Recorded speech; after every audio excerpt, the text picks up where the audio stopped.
Heilige Scheiße, in 10 Sekunden spät. So nicht! Was hängt denn da wieder für Fundalo? Was ist denn da wieder los alles? So, jetzt mir Gaff. Den Schund machen wir zu. Hör ich mir einmal bald einmal selber. Zeit ist so ein Kruzifix. Timmy Boy, Popomann. So ist was ich weiß. Hau! Jetzt an mich! Bierger, 20 Uhr, Montag. Was tat man sonst? Ja, also, dann hab ich eigentlich irgendwas hergerichtet da. Ne? Der Stuhl ist wieder auf halb 8. Kruzifix, kommt davon, wenn man 5 Sekunden vor Stream beginnt und schnell zum Pissen geht. Vielleicht habe ich geschissen, auch. Vielleicht aber auch nicht. Wir wissen es nicht. So. Timmy Boy, merci dir. Atmen. Einatmen. Ausrasten. So. Habe die Ehre an. Den Jackson, wen haben wir denn da schon wieder? Die Skulls and Lace. Was hat der Herz halt drauf dreschen? Das ist nämlich der Vordonus geworden. Ja. Der hat sich etabliert, ich konnte nichts dagegen tun. It is what it is. Was soll ich machen? Haben wir noch einen Beutling. Merci, hallo, sonst ging im Kampf gespielt. Die ganze Woche übrigens. Die ganze Woche. Heute, Mittwoch, Freitag, 20 Uhr. Wird reingedroschen. Habe die Ehre an den Jackson. An den Robert De Niro, an die Hanna, an der oder die Sumselglück. Ich frage jede Woche wieder. Ich frage so lang, bis ich es mir merke. An den Baumgarten, an den Percept, an den Benny und den Devil Drum, an den C-Fix, an den Bazooka Joe, mehr als für 4 Monate, aber immer doch. Ach, und das geht auch wieder. Überall kommt erst Neues. Der Bazooka Joe, habe die Meister, mehr für die Top-Unterhaltung. Ich habe noch überhaupt nichts da. Ich habe mir da hergesetzt und labert irgendeine sinnbefreite Scheiße. Aber das tue ich die nächsten 2 Stunden höchstwahrscheinlich. Ja, ist ja gut jetzt! Nasenrind, was ist denn heute? Fast Donald! Habe die Ehre, bereit für den Deppfagel. Ich bin sehr gespannt, ich wurde massivst vorgewarnt. So aus alle Richtungen. Zu Hause Frau im Krankenhaus mit Was? Nachwuchs auf Angeila Schriembeinern. Ich sag trotzdem gute Besserung. Aus meiner Sicht, aus meiner Weltanschauung, sage ich trotzdem gute Besserung an der Frau Frankie und eigentlich eher an die. Merci dir. Firestarter, merci dir. Hauptmann, merci für 25 Monate. Hauptritt auf weitere 25 Monate. Ich bin so frei und grüß mir mal meine Kollegen von der ASB. Von Malschauberg. 8. In Losi. Ach so, den. Wieso den in? Nicht mal in unserem Dialekt schreibt man, ich grüße in Birger. An! A-N! An Losi und Kevin und in Eurolinger. Ja, das verstehe ich nicht. Diese Sprache, die verstehe ich nicht. Die verstehe ich nicht. Original J, mir jetzt für 66 Monate, du gottverdammter Ära von hinten. Noch 2 Wochen Haus umbauen, endlich haben wir wieder eine Abendzeit. Weil Haus umbauen klingt nach großem Spaß. Bei uns ist dieser der Gartendroh. Ich werde dieser zum Gartenmeister. Ja, habe ich mir selber aufgetragen. Irgendjemand beim Auffallen, dass ich mir den Chewbacca aus dem Gesicht geschnitten habe? Weißt du, das ist noch nicht so 100%ig gerade. Ich schau irgendwie. Normalerweise. Nachtschicht. Gar keine Lust zu arbeiten? Jetzt zum verfickten Hölle Lust auf Nachtschicht, oder? Wir tun sowas aber auch freiwillig. Sag's selber. Sag's ihm! Ich weiß es nicht. Löwensepp, Kuss auf die. Wer ist denn überhaupt ruhig? Ich kann stecken nicht raus. Wo haben wir denn überhaupt? Original J, merci dir von hinten, merci dir Löwensepp. Habe ich ihre Bierger, weiter geht's in Beim, habe ich gelernt. Ah, das heißt nicht Böhmen, sondern Beim. Ich bin der Meinung, es heißt BAM! Rauner Hell! Lass das schmecken. Passt, Hero. Grüße aus der Nachtschicht. Gar keine Lust zu arbeiten. Habe ich noch gelesen. Merci dir. Ich hätte auch keine C-Fix. Merci für 4 Monate.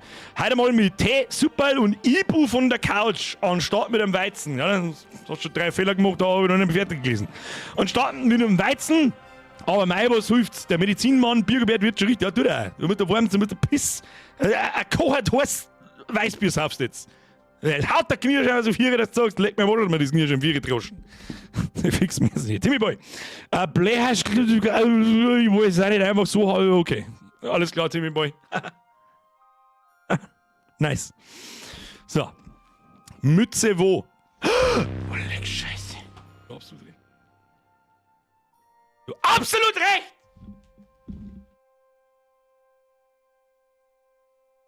So nicht!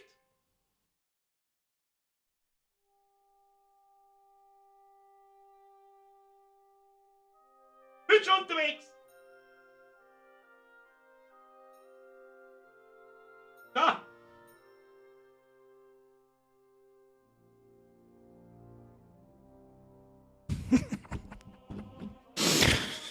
Heim! Der Heim aus Beim ist Bomb, Bierger und Bälle um. Der Satz hat tatsächlich Sinn gemacht. Geil, nice. So, jetzt pass auf. Tatsächlich, der Bord ist gestutzt. Das war narrisch mittlerweile. So wie das ist. Jetzt mal wieder nehme ich mir vor, wenn ich so weit bin mit dem Bord, ja, los einfach wachsen, weil es scheißegal ist. Es interessiert keine alte Sau, wie du ausschaust.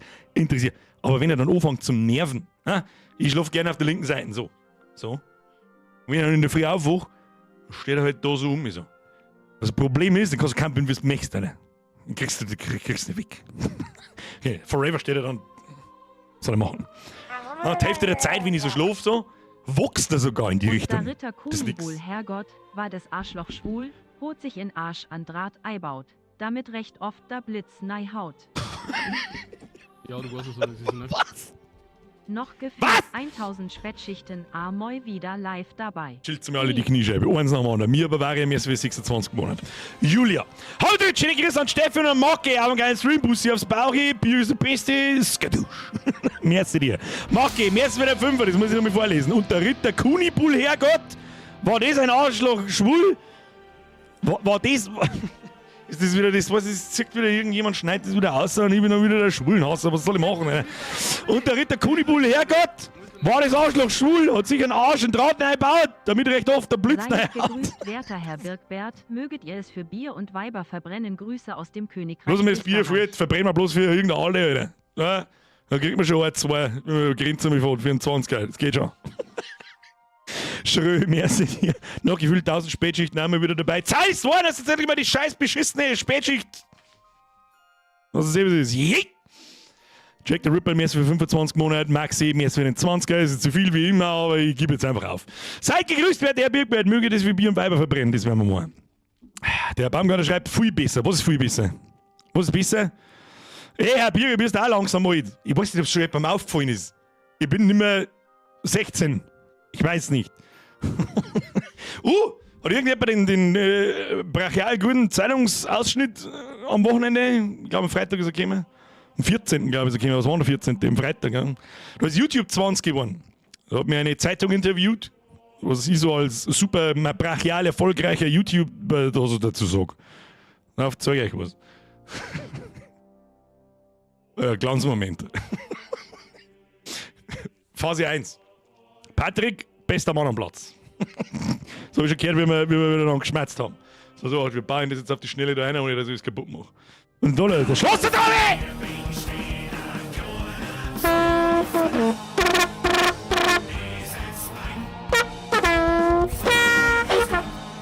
Ab in den Chat, habe die Ehre, Tommy! Wer mitmacht, das ist eine Kackfrisur! Schlosser Tommy! Merci für die Mitgliedschaft. Welcome to the Squad-Kuss auf die Inus. So, jetzt mal so, bevor wir anfangen. Wenn es mögt, können wir nach dem Stream, nach dem Spulen und so weiter, kann ich euch den Artikel vorlesen, habe die Erlaubnis dazu bekommen. Ich habe deswegen nachgefragt, weil das leider Gottes bei Idova wieder mal hinter einer Paywall ist. Nochmal, sagt ihr da was? So, hängt jetzt mein OBS, nein, da. Achtung. Ich blende jetzt das einfach mal da so ein. Und ja, das ist so gepostet worden, genau so nämlich. Und ich denke, ja, das ist mein glanzvoller Beitrag für 20 Jahre YouTube und ich habe richtig viel Ahnung. Und ja, ich hab ihm so ein Händvoll, 2, 3 Händvoll Beutel eigentlich geschickt. Ja. Unter anderem als heute Peinbürger haben es selber, das habe ich ihm gesagt, so, wenn es unbedingt sein muss, du es das sein, weil meine Community lacht sowieso drüber, weil die kennen es, das ist mir wurscht. Und dann, es gab plötzlich eine Plattform, wo jeder Volldepp, und das haben sie wirklich so genau so abgedruckt, irgendwelche Videos hochladen konnte. Und jeder andere Volldepp konnte sich das anschauen. Da habe ich mir gedacht, wie geil ist das denn?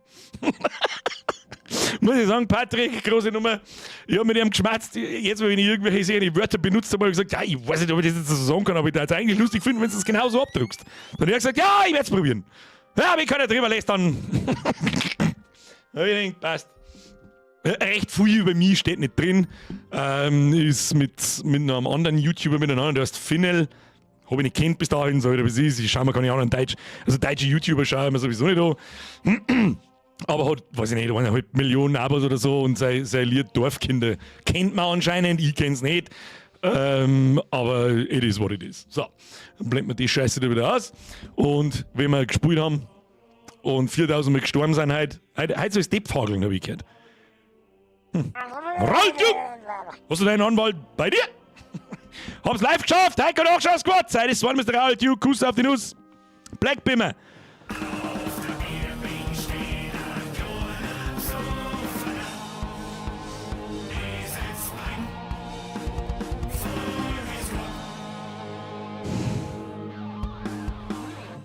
Das ist aber nicht der Timmy Boy, oder? Hast du jetzt nicht einen zweiten Account gemacht, damit du zweimal Mitglied sein kannst? Das ist nicht dein Ernst. Bitte sag mir, das ist nicht einfach dein Ernst. Das please don't. Please. Muss ich noch mal schnell anschauen, steht da normalerweise tatsächlich. Da bist du sicher einer Hamdacher, das ist wirklich. And again, welcome to the squad. Kuss auf die Nuss. Ab in den Chat, habe ich die Tim 2. Ja, es war Frage der Zeit, bis das passiert. Was ist denn jetzt wieder? Fahrt! Der Bierger, schönen Gruß auf Fußhofen. Wuchst du aus, geil am Baum oder was? Hat's da noch einen Platz?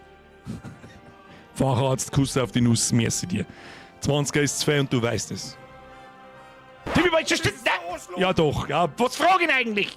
So, Alert Sounds aus, 10 nach ist, 11 nach ist. Und wir spielen heute wahrscheinlich sowieso länger. Hab nämlich das Gefühl, dass wir ordentlich auf die Fresse kriegen. So, jetzt passt so, jetzt müssen wir noch schnell Gräbekarten auftragen, damit nichts passiert. Hab ich wieder vergessen. Ich hab alles wieder vergessen, ich sag das, was es ist. Ich sag's, was es ist. Was soll ich machen?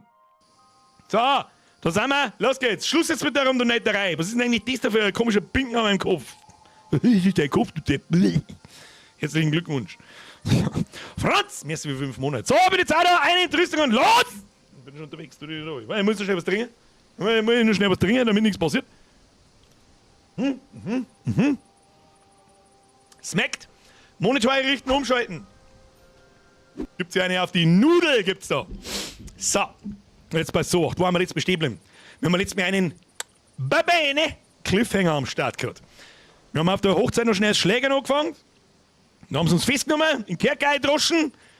Und sie wissen nicht, dass wir Adlige sind, oder zumindest einer von uns, also Hans ist Adliger, ich bin bloß der Heinrich. Mein Name Heinrich, ich bin Bodyguard oder irgendwie so. Und der Hans wird der Wilderei beschuldigt. Und das heißt, oder und wir müssen auserzählen. Ich wurde dermaßen im Chat und auch von Spezi speziell dermaßen vorgewarnt, dass diese Stelle richtig asozial zack werden kann. Oder nicht kann, sondern wird. Für was habe ich euch dabei? Na? Ihr habt die Backseater und sagt, was ich zum tun habe. Und im Grunde lese ich eigentlich bloß, was der Birdlike schreibt. Alles andere ist mir wurscht. Es geht los! So, wenn ich mich richtig erinnert, haben wir mir 12 Stunden Zeit, Ingame-Stunden wahrscheinlich, um den Hans da rauszuholen. Jetzt machen wir erst einmal das größte Problem. Soll anscheinend sein, die Speicherei. Schleppe die Säcke in den Kohleschuppen. Das ist einmal das erste, was wir tun. So, was mich jetzt einmal schnell interessiert, wir haben nämlich nichts. Wir haben einen Hoder noch, Hodern, und sonst wir haben keinen Retterschnaps, wir können nicht speichern und nix. Wenn mir die Scheiße jetzt da lang auf den Sack geht, dann werde ich hergehen und das Spiel einfach zumachen und speichern und das Spiel wieder neu starten.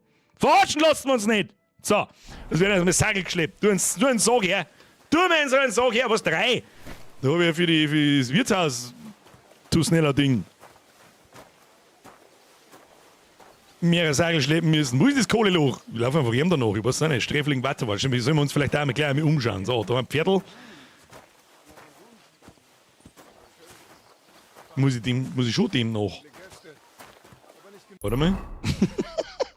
Schleppe die Säcke in den Kohl. Alter, der ist über den ganzen Platz! Gelange zu Thomas. Jetzt pass auf. Folgendes nämlich, ja, um ein bisschen Kontext herzustellen, vielleicht für Leute, die das noch nicht gesehen haben. Ganz am Anfang vom Spiel haben wir, da waren wir noch in voller Montur und wollten wir auf diese Burg. Und wollten wir sagen, hey, Bündnis, wir haben super toll, keine Ahnung. Dann haben wir diesen Thomas da gesehen. Und der Thomas, der weiß, wer wir sind, ja, wir sind Adlige, bla bla bla. Dann sind wir überfallen worden. Ein Thomas, seine ganze Gefolgschaft, alle tot. Thomas, fast tot. Bei uns alle tot, außer ich und der Hans. Und jetzt haben wir halt da und keiner weiß, dass wir mit mir sind und Adlige sind und eigentlich im Kerker überhaupt nichts verloren haben, außer der Thomas. Aber der Thomas, Zipfeladam, der er ist, liegt halt im Stern. Schlecht. Jetzt sehen wir mir natürlich sagen, ey, bring uns einmal zum Thomas, weil der weiß, dass wir Adlige sind. Heißt halt dein Maul. Du Kohlesack schleppen, du Trottel. Okay. Ich glaube, noch nie hat jemand eine Geschichte erzählt wie das gerade. Okay? So. Wieso kann ich eigentlich schneller Sagel schleppen wie du? Das ist hier die Frage. Ich glaube, ich habe einen Perk. Habe ich eingeskillt. Dass ich Leichen schneller tragen kann. Anscheinend ist es doch immer übel. Tja, es kommt noch schlimmer. Weißt du, auf dem Land treiben Halunken ihr Unwesen. Halunken! Herr Tropic, habe die Ehre zurück. Merci. Franz, merci für deine 5 Monate. Da, wo ist es, das scheiß Kohleloch? Mal wegen anschauen. Gleich wegen die Lage auskundschaften. Muss ich da rein? Sehe ich das richtig? Lege den Sack ab.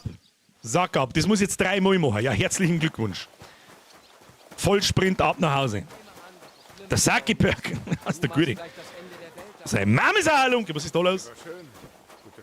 Mag da die Badehausbesitzerin? Schmerzen wir da mal ein wenig. Halt die Klappe und pack mich an.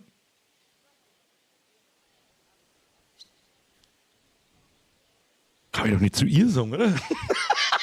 Ich kann doch jetzt nicht zu ihr sagen, halt dein Maul klang ich. Ich glaube, ich probiere es mal mit die Braut eine Hilfe. Hey, Wojtek, wir haben noch Arbeit vor uns. Komm und hilf mir. Siehst du nicht, dass ich mit jemandem rede? Dich habe ich noch nie gesehen. Bist du hier neu? Ich heiße Magda. Aha. Ich Heinrich. Was soll das? Herr Glas! Welcome to the squad. Ab in den Chat, aber der Herr Glas. Oder Tobi, sucht es euch aus. Merci für die Mitgliedschaft. Über der Heinrich. Ich bin Heinrich. Schön, ein paar neue Jungs hier zu haben. Oh, ja. Heinrich, warum verziehst du dich nicht? Ich würde unsere letzte Auseinandersetzung ungern wiederholen. Ich hau das Futterbredel ein. Schweigen, diesmal mache ich es dir nicht so leicht. Ich brauche Hilfe. Diesmal mach... Das ist doch der Typ, den wir letztes Mal schon beim Weiber-O-Geiern die ganze Zeit auf den Sack gegangen haben, oder? Ich auch nicht. Aber mich kümmert's nur, dass du mir hilfst. Die Säcke schleppen sich nicht von allein. Ich beende nur mein Gespräch mit Magda, dann bin ich gleich bei dir. Ja, oder ich hau da einfach im Gefängnis auch noch mehr aufs Maul. Wojteks Onkel? Was? Welcher Onkel denn? Sitze meine Zeit ab, so wie Wojtek. Ja, ich helfe seinem Onkel. Lügen? Was für Onkel? Ich bin schon wieder Scheiße, ich bin schon wieder erzählt. Was für einem Onkel? Wojtek sagt, dass er seinem Onkel aushilft. Osina, dem Schmied. Ich sitze meine Zeit ab, wie Wojtek. Ja, ich helfe seinem Onkel. Ich sitze meine Zeit ab. Leck mich Nein, ich helfe keinem Onkel. So, oder das? Das ist eine Facharzt! Strafe. Genau wie bei Wojtek. Schluss jetzt mit dem 20er um anschäkeln. Was ist mit dir? Ja, Merci wir haben dir. uns bei der Hochzeit des Herrn Semin geprügelt. Was? Danke dir. Willst Schluss du mich jetzt. etwa zum Narren halten? Ganz so war das nicht. Du Mistkerl. Oh, danke. Und du bist ein Miststück. Haben wir es jetzt schon wieder versaut? Schweigen, wir kümmern uns darum, aber nicht jetzt. Du sollst Säcke schleppen, nicht rumscheckern. Nennt man das Scheckern? Hab ich nicht gewusst, ich weiß das Shakern. Ein Miststück? Während du dich amüsierst und Frauen aufreißt, schleppe ich Säcke. Wenn hier einer ein Miststück ist, dann du. Der WOT-Sepp, ich kann das Spiel nicht mehr Keine lauter machen. Sorge, ich finde dich. Das ist not possible, aber ich tue mein Mikrofon ein bisschen weiter weg, dann kannst du an deiner Fernbedienung den Lautstärkeregler benutzen. Das ist eine gute Idee. So, das ist laut. Da ist ein Brunnen.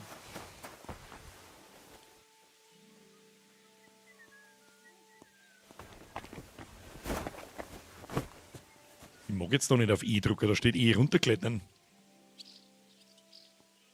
E runterklettern, nein, das tue ich jetzt nicht. Ich habe das Gefühl, da gibt es Stress. Bogen zu einem guten Preis erstanden. Was zum Geier willst du denn mit einem Bogen? Reine Geldverschwendung. Hast du nicht gehört, dass der König selbst verkündet hat, dass jeder einen guten Bogen besitzen sollte? Welchen König meinst du denn? Keine Ahnung. Ich habe jetzt mal Segelschlepper und schauen, was passiert. Müssen sie Bürger einem Metter machen, ich bin tot. Ja, ich hab's schon. Oder nicht? Und das hat nicht zufällig der Händler erzählt. Absolut richtig. Ich brauche immer wieder mal so alle 5 Minuten eine Erinnerung. Bürger Metter jetzt! Brauchen wir, weil sonst, weiß ich nicht, schmeißt sie wieder mit der ganzen Welt da und wieder aufgehängt. Dann gehen wir von vorne fahren. Im Brunnen drin hat noch nie nichts gefeit. Das sehe ich ähnlich. Das sehe ich sehr ähnlich. Ja, das ist jetzt natürlich mittelmäßig spannend, dass ich da die Segel umtrage, aber who knows, was passiert. Da kann man mal eine Wache beklauen. Wieso fliegt denn die Scheiße da am Boden? Kann man das irgendjemand sagen?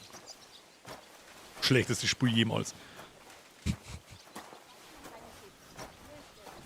Ja, wie da eine? Wahrscheinlich eher nicht.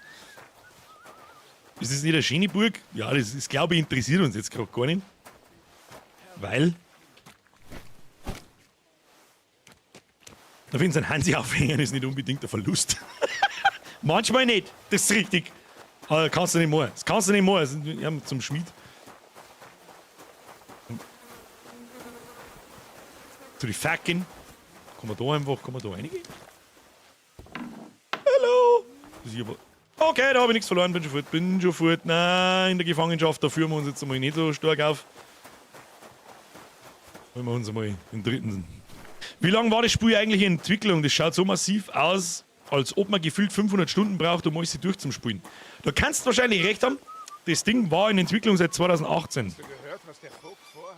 Nein, mir ist egal, was die Leute tratschen. Mir auch, aber das ist ziemlich wichtig. Interessiert mich nicht. Was gibt's da Es zum geht Hirn? um Geld. Was?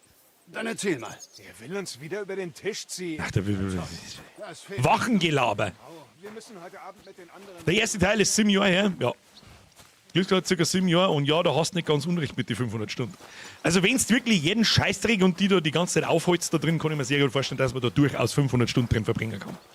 Kann ich mir sehr gut vorstellen. Ich weiß nicht, was der Entwickler selber sagt. Der Entwickler selber sagt etwas von 100. Ich weiß nicht, ob er da nur die Hauptstory meint, was absolut vollgas narrisch war. Leihst du mir im Und Winter wahrscheinlich einen auch zu viel. Ochsen? Sag ich, was ist. Ich muss die Saat aussehen. Ich habe aber auch Felder zu pflügen. Und wenn du mir den Ochsen am Tag des Herrn leihst, am Sonntag wirst du doch etwa nicht pflügen. Die Gespräche nebenbei sind so krass authentisch. Was ist mit dem da? Der Sträfling whatever.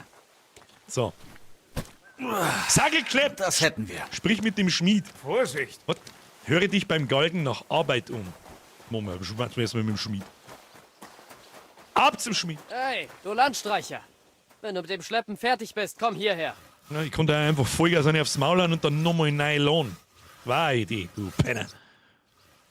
Ich habe alle Säcke geschleppt. Was Ich habe nun? alle Säcke geschleppt. Und jetzt? Woher soll ich das wissen? Ich sollte mir eine Aufgabe für dich ausdenken, damit du nicht faul rumstehst. Wenn du dir jetzt die Zeit vertreiben willst, nur zu, aber ich will keinen Ärger. Ich faulenze einfach. Ich kann dir mit allem helfen.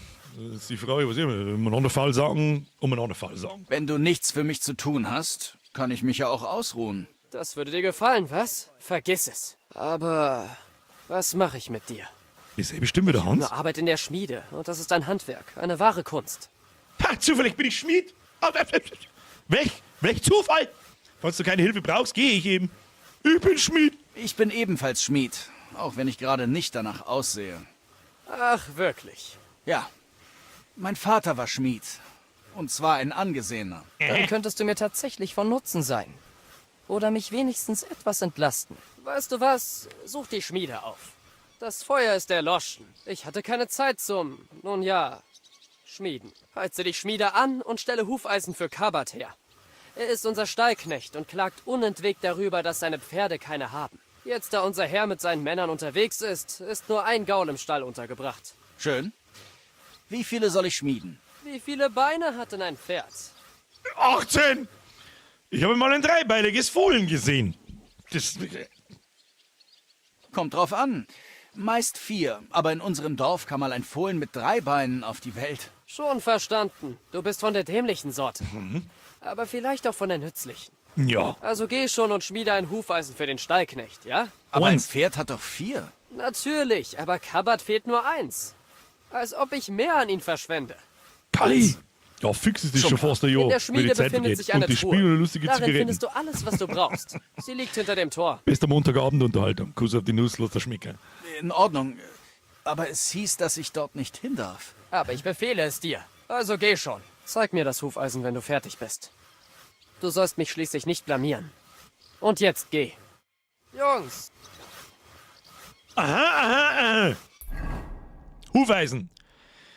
Galgen nach Arbeit. Thomas. Schmied Hufeisen. Was ist das noch? Kampfplatz. Kann ich da Schlägern gehen, oder? Oh, da hab ich nicht geschaut, auf was wir im Buchstaben das müssen zu F müssen. Verzeihung. Das heißt quasi, wenn ich das so richtig verstehe, das habe ich jetzt vorher natürlich nicht ausprobiert, ob ich da einfach. Oh, kann man die. Kann ich fangen? Was ist denn das Scheißproblem? Oh, du schaust mir nach der ersten Schwachstelle an. Was ist denn mit dem da eigentlich? Dieser elende Kerl. Was ist da los? Oh, hab schon verstanden. Also, gute Frau, du wartest jetzt mal, ich tu jetzt da mal Schmieden anfangen. So, was machen wir da? Langschwert, Äxte, andere Hufeisen. Brauchen wir jetzt mehr Altmetall. Altmetall! Wo ist Altmetall? Irgendwo Kisten umeinander, oder was ist da los?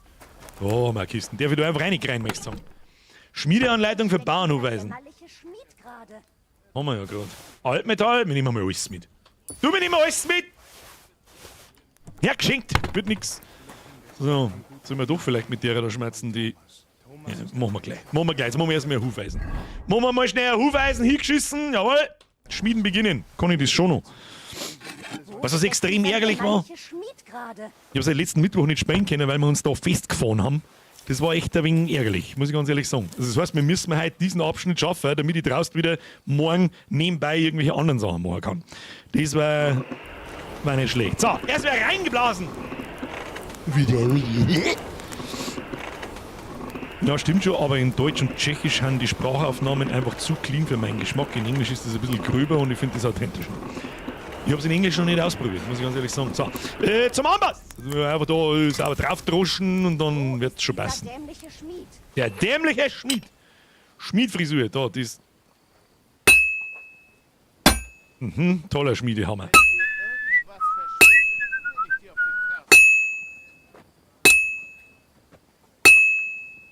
Wo ist dieser dämliche Schmied? Dürft ihr jetzt das noch sagen?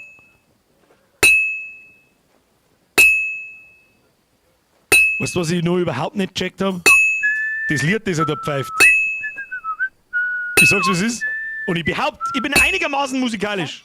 Ich höre einen Takt nicht raus. Ich sag's, es ist nach dem Takt so, ich mitklopfe, das verstehen.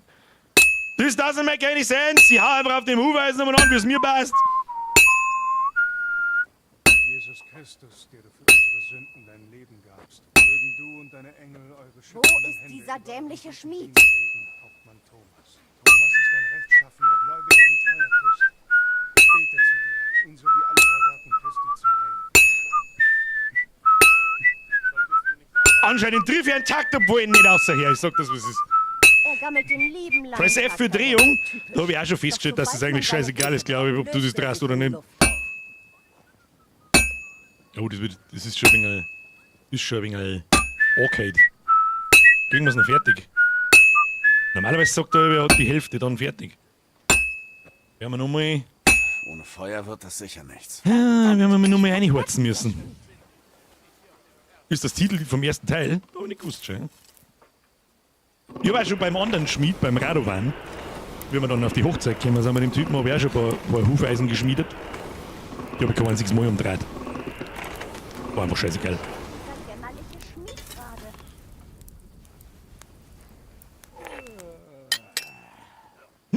Ja, ich hau daneben, ich sag's jetzt schon. Ja. Hol mir pfeift da jetzt wieder alles Lied! Dieser elende Kerl. Das ist im Handumdrehen erledigt.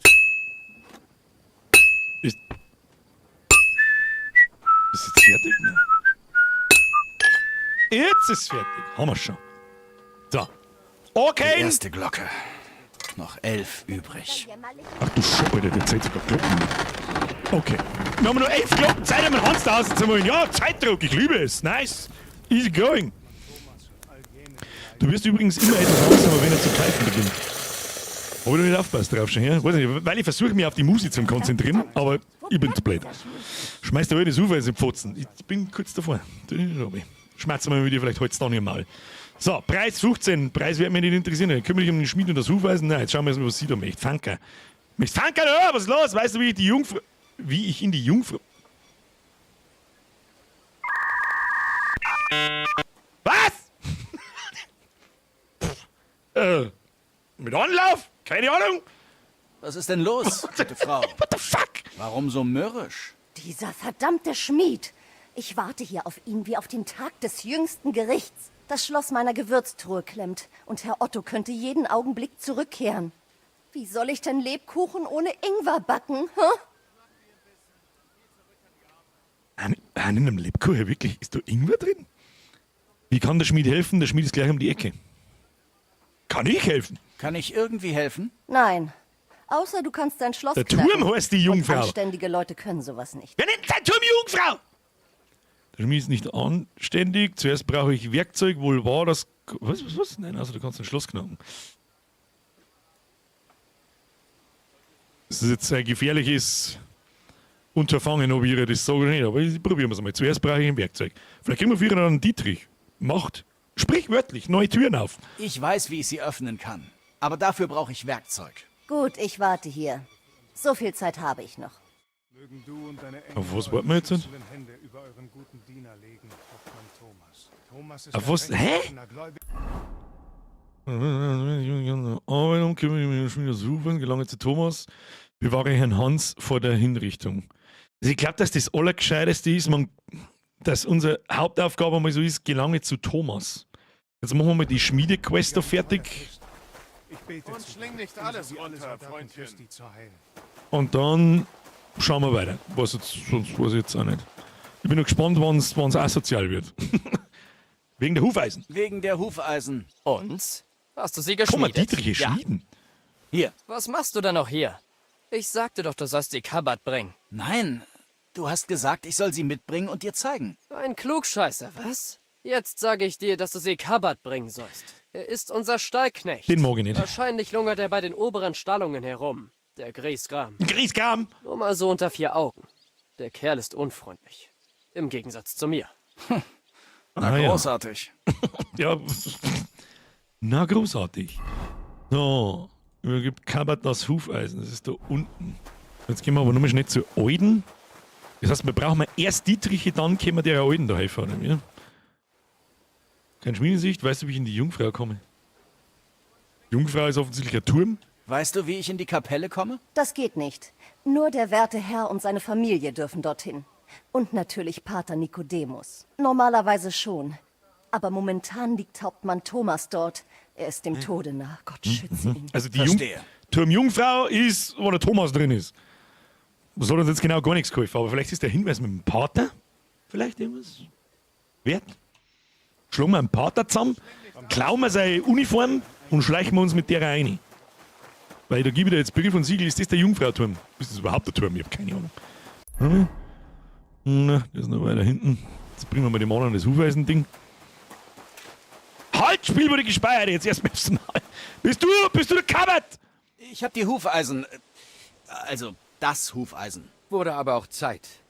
Ich habe zwar nur einen Gaul hier, aber nichts, um ihn zu beschlagen. Und rate mal, wer dafür Anschiss kriegt. Du? Genau. Fehler werden hier bestraft. Also würde ich entweder am Bettelstab verenden, oder ich muss wieder meiner früheren Tätigkeit nachgehen. Und das will ich eigentlich nicht. Was ist seine vorherige Tätigkeit? Was hast du vorher gemacht? Bist ganz schön neugierig, was? Büssel? Scheint nur, als wärst du insgeheim stolz darauf. Sagen wir einfach, ich habe mein Geld nicht immer ganz ehrlich verdient. Reicht dir das?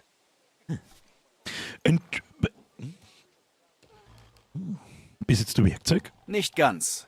Mich würde außerdem interessieren, ob du noch Werkzeug hast. Vielleicht kann ich etwas auftreiben. Aber eins sage ich dir, das wird nicht billig. Das ist okay. Dietriche kaufen, wie wäre es mit einer Gegenleistung? Und auch noch, Zeig mal, was du hast. ob ich überhaupt irgendwas? Was kostet Dietrich? Dietrich! Dieter! 13,2. Was habe ich so zum Verkaufen? Ich habe noch nicht viel gestanden. Das ist alles, ich kann meine Schuhe verkaufen, das hilft mir einfach nicht weiter. Na Nun gut. gut, da kann man nicht... Ja, aber vielleicht durch eine Gegenleistung. Was ist mit den Dietrichen? Was ist mit den Psst, nicht so laut. Also wie gesagt, das wird nicht billig. Ja, ist okay. Gegenleistung. Könnte ich als Gegenleistung nicht etwas für dich tun? Wenn du so fragst, ich habe etwas beim Würfeln verloren, das ich gern wieder hätte. Einen türkisfarbenen Rosenkranz. Und wer hat ihn jetzt? Vater Nikodemus. Der Schon wieder da würfelt, vorne! als würde der Teufel höchst selbst seine Hand führen. Das heißt, den müssen wir beklauen, oder was sind wir da mit dem... Ja, das wird nicht alles Keine helfen. Sorge. Ich hole ihn dir zurück. Wie viel Aber Geld hast du gerade ohne im Spiel? Ärger zu Null? machen, klar? Bin ja eingesperrt worden. Natürlich. So, Ruf verbessert. Finde Kabatz Rosenkranz. Okay. Okay. Wie machen wir das jetzt? Warte mal, lass mich mal schauen. Wie haben wir? Finde Kabatz Rosenkranz. Ist das eher... Hoppla, da wollte man nicht hin. Ist das eher Das heißt, oh, das schaut mir an, als wäre das irgendwo drin. Das wird wahrscheinlich nicht ganz hinhauen. Da unten gehen wir nicht weiter, müssen wir wieder auf und da oben links. Naja, schauen wir mal. Schauen wir mal! Schaust in der Schmiede im Regal mal ins rote Oh, mit der Schmiede. Birdlike, das sind die Pro-Tipps. Da ist ein rotes Flascherl. Ah.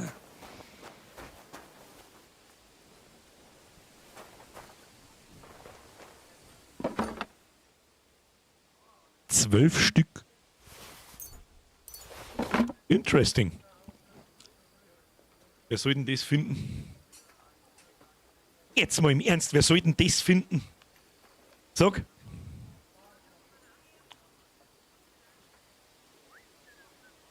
Wer soll das finden? Gut, es ist rot. Nein, das war bloß so. Ach, der ist 13 wert. Ach so. Ist bloß einer. Na ja, gut. Nichtsdestotrotz werden wir uns mal den Pfarrer anschauen, weil vielleicht kriegen wir da ein paar mehr. Weißt du, mehrere Dietrich, mehr gut. Da können wir ja irgendwas aus dem Arschloch ziehen. Was haben wir denn da? Was sind die Würfel?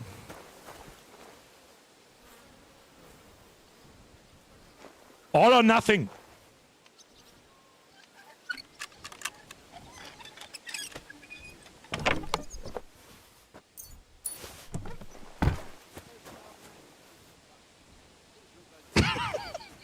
Ich hab nichts da, ich mich waschen.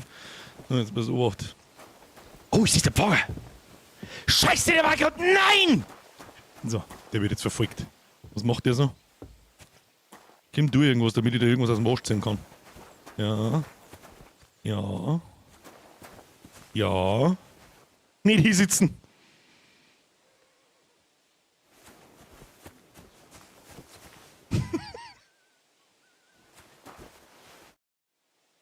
Reden wir mal damit. Weißt du, wo Hauptmann Thomas ist? Ich habe gehört, ihm geht's nicht gut. Das stimmt. Ich hab mein kurz Sohn. überlegt, aber nein. Das sieht nicht gut für ihn aus. Wieso fragst du? Ich möchte mit ihm beten. Eine schöne Idee. Doch du kannst jetzt nicht zu ihm. Er wurde letzte Nacht hoch in die Kapelle des Jungfrauenturms verlegt. Wo ist denn der Jungfrauenturm? Aber der ist Quest markiert. Warum wurde er in die Kapelle verlegt? Wieso nicht? Wieso denn nicht? Die Burgkapelle ist ein bedeutender Ort, weißt du. Nur Herr von Bergo, seine Familie und ausgewählte Personen dürfen sie betreten. Du zum Beispiel? Natürlich. Dass du für ihn beten möchtest, ist aller Ehren wert.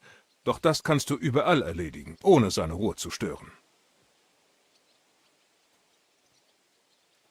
Also ich gehe mir schwerstens davon aus, dass die komplette Bagage da drin den Pfarrer, oh, da ist ein Wachmann, den Pfarrer kennt.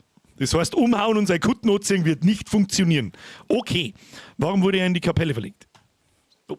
Warum wurde er in die Kapelle gebracht? Der Knochensäger ist mit Herrn von Bergo unterwegs, und Thomas' Zustand hat sich merklich verschlechtert. Ich sage es nur ungern, aber wir können nur noch auf ein Wunder hoffen. Aha. Okay, verdammt! Wir müssen jetzt da wirklich warten, bis der Scheißpfarrer wieder da aufgeht und keine Wache mehr rundherum ist. Die andere Scheißwache steht da oben. Dann werde ich los. In Ordnung. Und denk an dein Gebet. Pimmelt jetzt da oben mal noch. Oh, kommen wir da unten rein? Warte mal.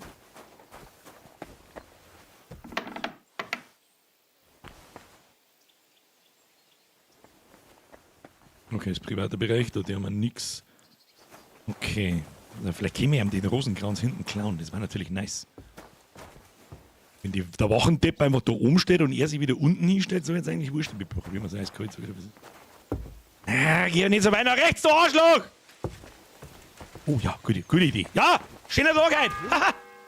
Du hast hier wirklich nichts zu suchen. Ah, ich tue überhaupt Glocke nichts. für Hans. Scheiße, die zweite Glocken. Wieso hab ich da nichts verloren? Ich stehe bloß auf der Treppe umeinander, du Arschloch. Ja, da brauchst du nicht so behindert anschauen. Tschüss dann. Ja, schau in die andere Richtung jetzt.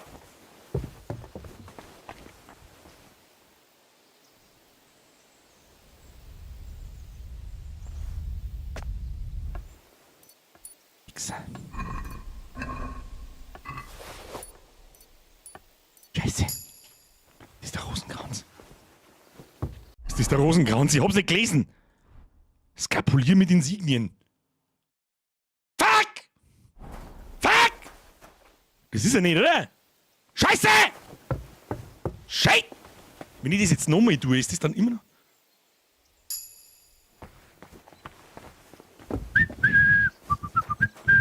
Ja, toll, Herr Pfarrer, ich wollte mich da gerade waschen. Wenn ich den jetzt umhau. Kruzifix! Musst du nicht mit ihm wirfen müssen, du gar nichts. Glaube. Unsere einzige ich könnte unten beim Galgen um Arbeit bitten, ich möchte mir Werkzeug beschaffen, um den Burg frei bewegen zu können. Der Stallknecht Kabert besitzt welche, doch benutzen Sie, soll ich einen Rosenkranz wieder beschaffen. Alter, der Rosenkranz war 300, keine Ahnung was wert. Das verkaufe ich einmal. Warum kauft die scheiß Dietrich, oder nicht? Ich sitze mir jetzt noch mal kurz aus dem Scheißfahrer, den kleinen Rosenkranz aus der Arschgrunzen raus! Hätte ich den jetzt... Hätte ich mit dem jetzt wirfen können? Das probieren wir jetzt nochmal. Warte mal, lass. Tatsächlich. Probieren wir's. Mir scheint, du würdest dich über Mitspieler freuen. Alia jacta non est, mein Freund. Der Würfel ist nicht gefallen. Und das nagt an mir. Niemand will mit mir spielen. Spiel doch eine Runde mit mir. Aber worum sollen wir spielen? Siehst nicht gerade gut betucht aus. Naja, ich hab da so einen komischen... Dünger aus der Hosentasche gezogen, ich weiß nicht, wo der her ist. Ich will um den Rosenkranz spielen. Hab gehört, du hast einen türkisfarbenen Rosenkranz. Ja, er gehörte Kabert.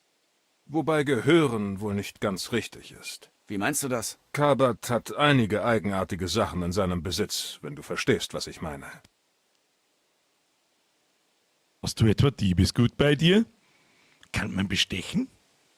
Aber da glaube ich, da sitzt ja am längeren Hebi. Lass uns darum spielen. Ja, wieso nicht? Aber dafür musst du eine angemessene Summe in den Topf werfen. 20 Gulden, oder? Die ich nicht hab. Spielen wir lieber später. Wie du meinst, mein Freund. Solltest du es... Ja, passt. Kruzifix muss es ihm doch aus dem Arschloch rausgehen. Kruzifix, wo ist denn die Wache? Jetzt kommt der andere, kommt schon da unten schon wieder. Kruzifix!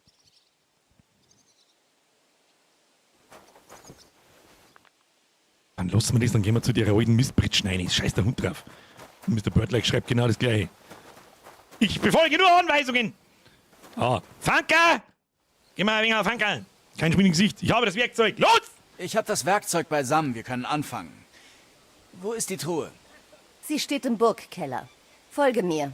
Da Herr von Bergo jeden Moment zurückkehren könnte, bleibt mir nicht viel Zeit. Ja, aber ich darf dort nicht hin. Mir wurde gesagt, ich solle im Hof bleiben. Das ist doch egal. Du kommst mit und hilfst mir. Versteh Los schon. jetzt. Wir machen uns mit diesen Arbeiten da und öffne Fankers Was für ein Gewürztruhe. Tag. Erst brennt mir die...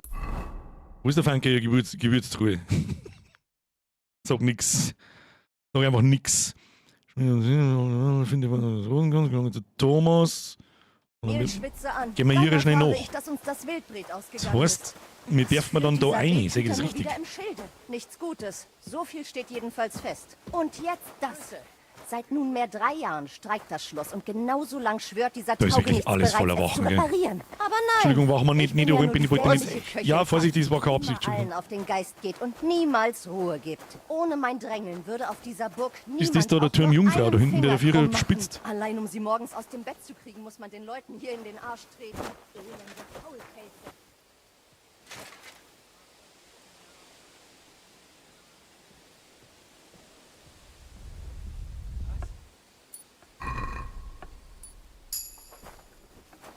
Wollt nur mehr einschauen! Ich wollte nur kurz einschauen! Was ist da los? Schon wieder diese Schmerzen. Irgendwelche Schmerzen. Was ist denn da? Da hängt jetzt zu wie im Affenschall. Wer ist denn er? Der Ulrich, der Kämmerer. Okay, wo ist jetzt die Alte hin? Verdammt. Herr im Himmel. Das ist unten. Fuck, wo ist jetzt die Alte hin? Weil ich nicht aufgepasst hab! Wieder irgendwo in der Hosentasche von. Oh, da ist er. Okay. Hallo, Fanker! Das ist jetzt die Frage. Ist das irgendwie vom Vorteil, wenn ich da... Oh, nein, Entschuldigung. Damit sie außen knusprig und innen saftig sind. Nichts Halbgares. Naja, machen wir mal das Ding auf, wie was sein ist.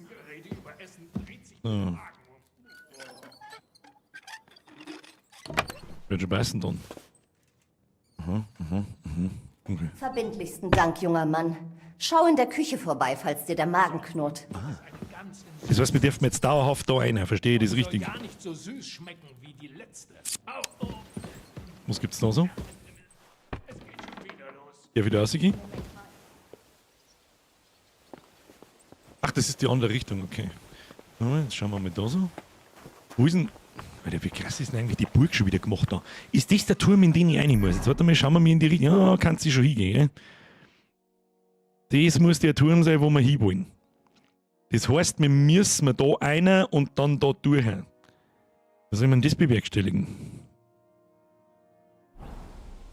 Wie in Gottes Namen soll man das bewerkstelligen?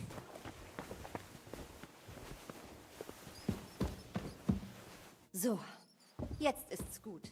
Bin mir nicht sicher, ob es jetzt gut ist. So kann ich da nicht Treppen aufsteigen? Die dritte Glocke. Ich sollte mich beeilen. Aha, tolle Geschichte.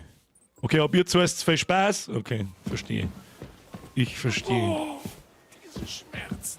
Ja. Darf ich da rein? Schlossknochen, Mittel, nö.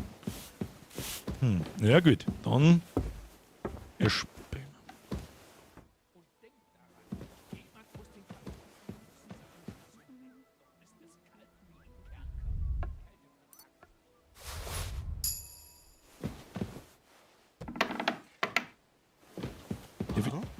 Da darf ich nicht rein. Ich hab überhaupt nichts. Nix. Na, dir feiert kein Fackel und nix. Schluss. Tschüss. Jetzt habe ich eine Idee. Ich habe eine Idee.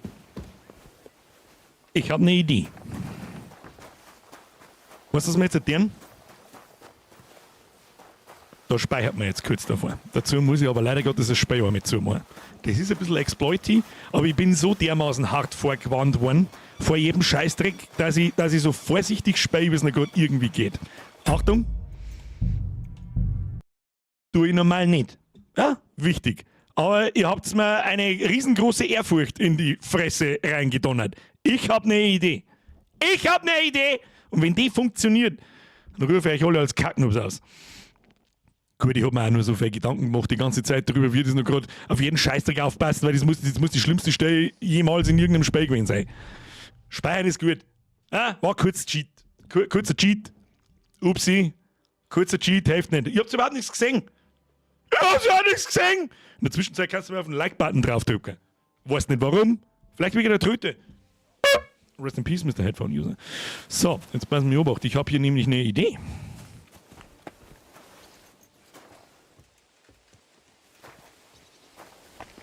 Ich könnte herausfinden, wohin er führt. Oder ertrinken. Ich bin für herausfinden. Verdammt. Das war eine Scheißidee. Aber wenigstens werde ich wohl nicht ersaufen. Habe ich mir jetzt einen Haxen gebrochen?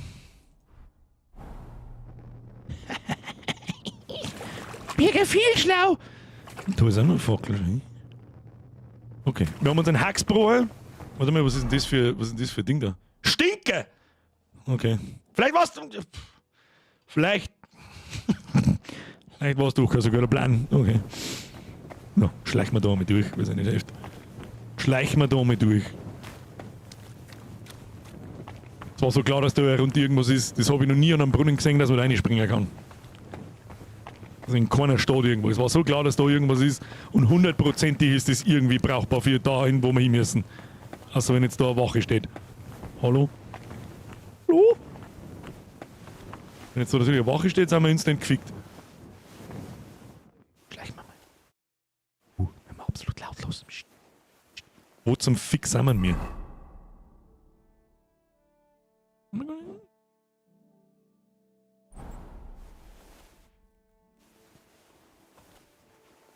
Scheiße.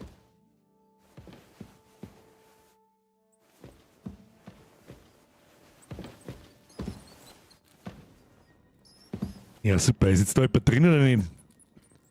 Kann ich helfen? Husten? Probier's mal.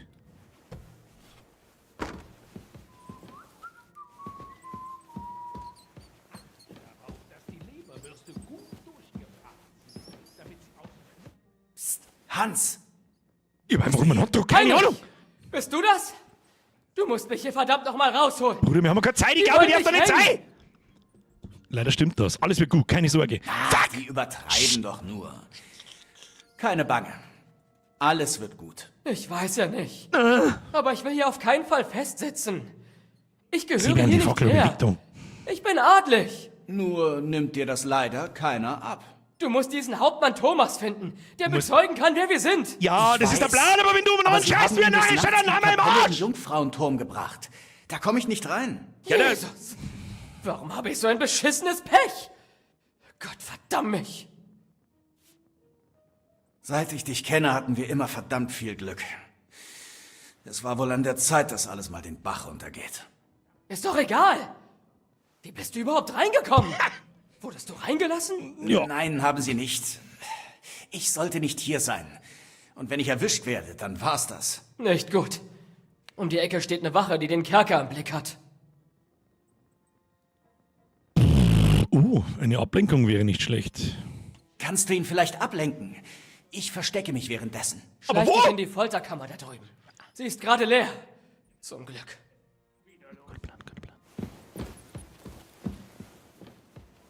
In der Brauerei zur Mittagsstunde braucht jeder den Schluck Bier im Mund.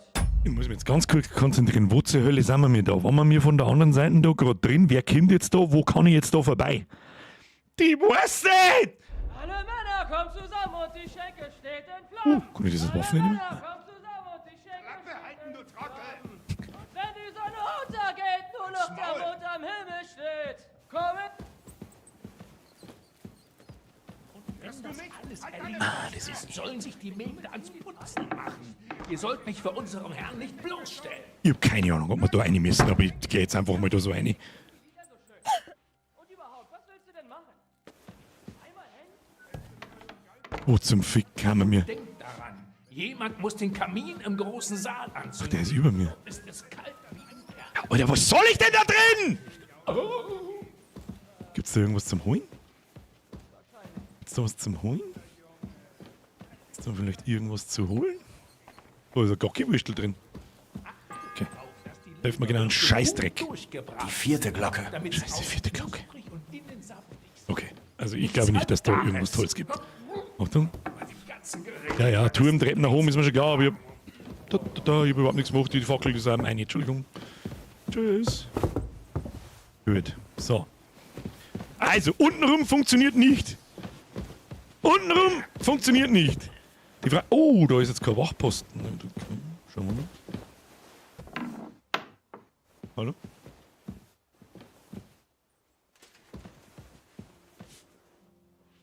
Die sagt nichts, oder? Sagt sie was?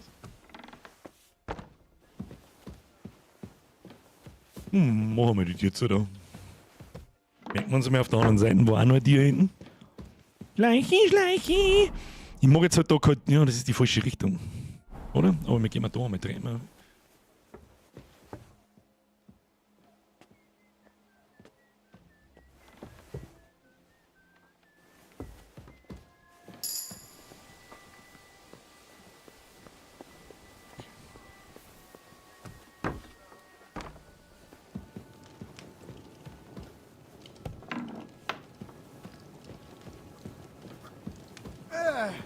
Was für ein Gestank.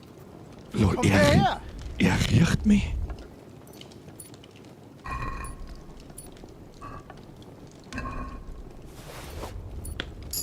Weißt du, der riecht mich. Oh shit. Hey, du hast hier nichts verloren. Fuck! Willst wohl was klauen, was? Na? Ist hier. Oh shit. Verkackt!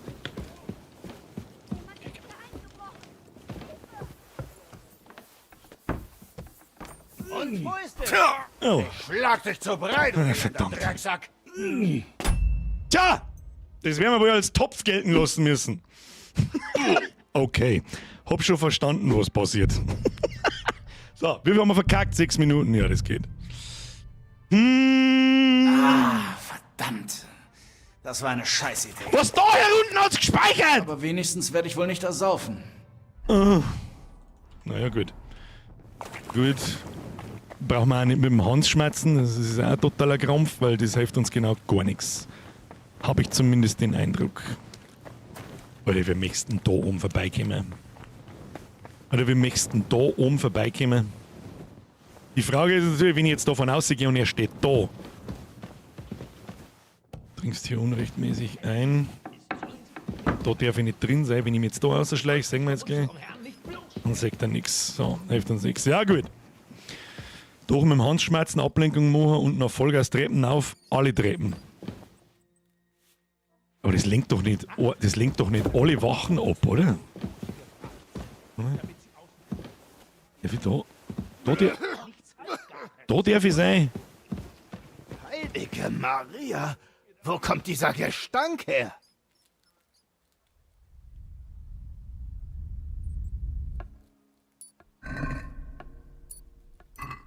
Fuck, falsche Richtung.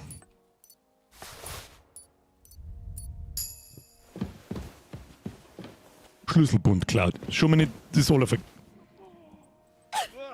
gut, dann schon nicht für das. Ja, ich stink wie Scheiße! Ich hab's schon gespannt, Kinder! Das hilft mir genau gar nichts, dass ich stink wie Scheiße! Okay, dann probieren wir das Ablenkungsmanöver. Und dann sprinten wir alle Treppen auf. Ich glaube zwar nicht, dass das irgendwas bringt, aber wir werden es probieren. Na, aber es lenkt eine Wache ab, die oben die Tür zur Treppen bewacht. Interesting. Ja, ist, ob ich da jetzt. Was zum Teufel machst du da? Darf ich da rein? Okay, das hat er nicht gespannt. Machen wir das nochmal. Heinrich! Ich überspring den Dialog jetzt. Alles wird gut. Ich weiß nur. Du musst diesen Bla bla bla bla bla. Haben wir schon gesehen. Jetzt weiß ich auch, was das bitte ist. Das ist sehr viel Try and Error. Da wurde Hör mit sich. der Blasphemie. Ist doch egal. Nein, hab Nicht gut. Bla bla bla bla bla bla. Kannst du Ablenkung. ihn Schlecht. Okay, so. Jetzt wird abgelenkt. Dann machen wir einfach mal einen Vollsprint und schauen wir, was passiert. Wird der zweite Topf garantiert, aber ist so wurscht. Zur Mittagsstunde braucht jeder den Schluck Bier im Mund. Alle Männer kommen zusammen und die Schenke steht in Flammen. Alle Männer kommen zusammen und die Schenke steht in Flammen. Und wenn die Sonne untergeht, nur noch der Mond am Himmel steht. So, und jetzt Vollsprint. Alter, warum hängen an der Treppe? Okay, alle Treppen auf, alle Treppen auf, alle Treppen auf, hat's geheißen. Okay. Haben wir diesen hier. Wo ist denn der? Ah, ich mache einfach einen Vollsprint, ist mir jetzt scheißegal, ich darf da nicht sein, aber ist mir wurscht, das Kirchen sagt nichts. So, grüß Gott. Da gehen wir jetzt auch nicht rein, machen wir die nächste Treppen. Hallo? die 4. Glocke. Scheiß 4. Glocke. Oh, shit. Wir kommen an dem vorbei, mich verarschen. Kann ich nicht vorbei, gell? Geh jetzt einfach mal da durch. Ist schon mal ein Fortschritt. Machen wir die Tür zu. Was haben wir da? Schwer? Hilft uns nicht. Was haben wir da? Ist schon wurscht. Nimm alles mit. Alles nehmen wir mit. Alles wird mitgenommen. Was haben wir da?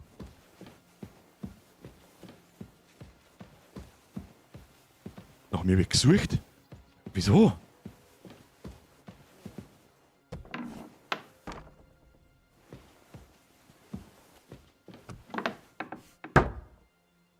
Wo zum Fix haben wir mir? Kann ich da was rausklauen? Nö. Kann ich da was raus... Nix. Da, was ist denn dieser Beichtstuhl?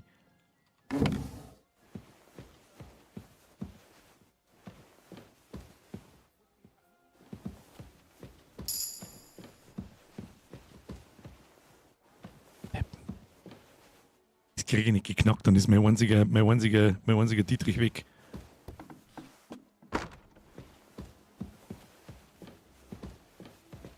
Das war jetzt ja zu schön gewesen, wenn. Moment, ja.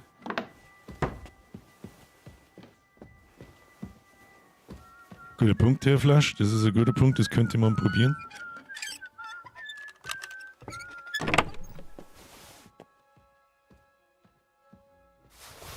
Vollkommen wurscht. Verband.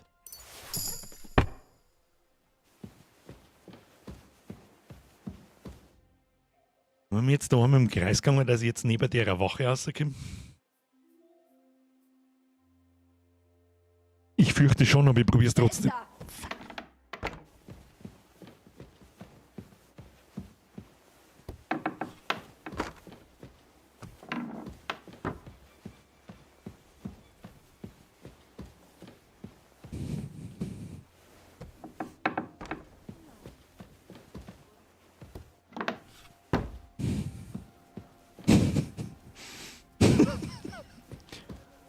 What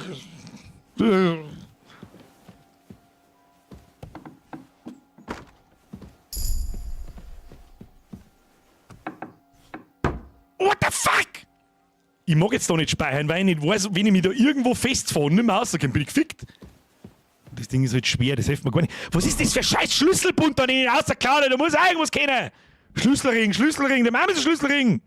Gut, sie fix. So, was tun wir jetzt? Jetzt steht da die alte auch noch drauf. Kann ich mich da mal waschen und stehen nicht. Also. Wo haben wir schon? Ist so, oh, da ist eine sehr schöne Kiste. Was haben wir? Das ist halt sehr schwer, das kannst du vergessen. Wo haben wir schon? Nein, da waren wir noch nicht drin.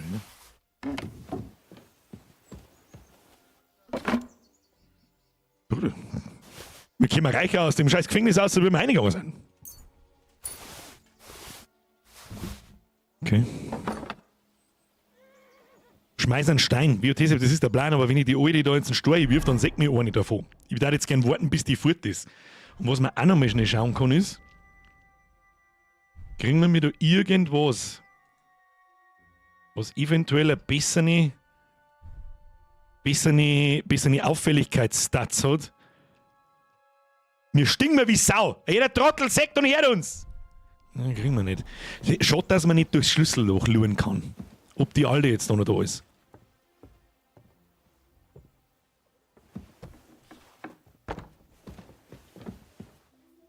Wo lenken die Wache hier ab? Wie soll denn das jetzt... Warte mal, ich probier's da oben.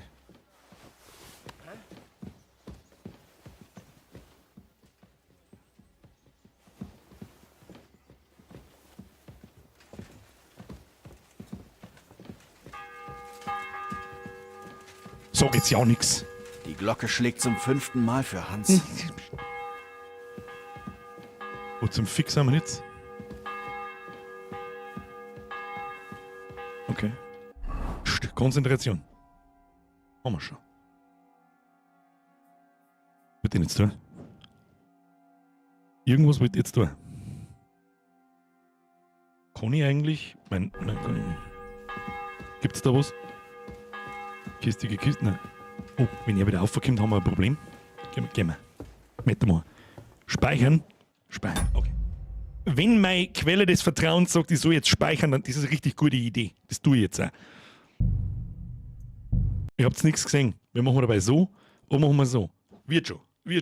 Aber ich kann schon sehen, wenn ich da jetzt keinerlei Anhaltspunkt hätte von irgendjemandem, der mir sagt, machen wir so, machen wir Treppen auf und so weiter, dann kann man da gerne mal 2-3 Stunden im Kreis umeinander laufen und du kriegst einen Vogel.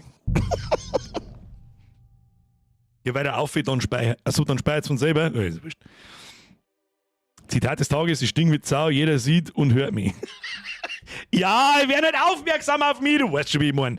Look im ersten wieder eure, ja, da ist der Birkbär, da hat ein Mordstrom langes Schwert. Da, wenn er sich beim Reiten stört, dann setzt er sich verkehrt aufs Pferd. Merci dir. Franz, merci für den Drilling. Stefan, merci für 74 Monate, das ist absoluter Irrsinn. So, Kuss auf die Nuss. Ruhe jetzt. Ich muss mich konzentrieren. Aber das schaut doch schon mal ganz gut aus. Ich habe zwar keine Ahnung, wo wir sind, aber irgendjemand hätte mir, oder mein Kontakt des Vertrauens, der hätte mir schon irgendwo reingeschrieben, oder du bist so dermaßen verkehrt, da kann man nicht sein. Der Wulfric hat es beim ersten Mal geschafft. Also ich hab nichts angeschaut, ich hab nichts gelesen oder irgend sowas, mir ist wirklich bloß gesagt worden, Alter, das ist eine Serie, die zeige ich dir, und dann so erst die ganze Zeit, sag mir nichts. Er sagt, ja, Alter, aber da kannst du passieren, dass du bis um 11 im Stream sitzt und keinen Meter weiterkommst. Also warte, jetzt müssen wir mal... Und ich sehe warum. In dem Turm, in dem Durcheinander, oh, da kann man was klauen.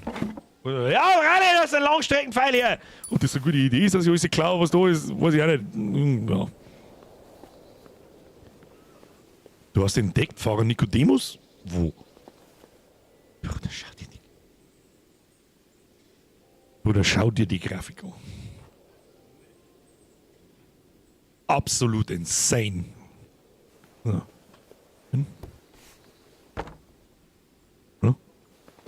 Der Flea-Frank geschreit, der hat 3,5 Stunden für... Ja, das ist schwer, das Ding.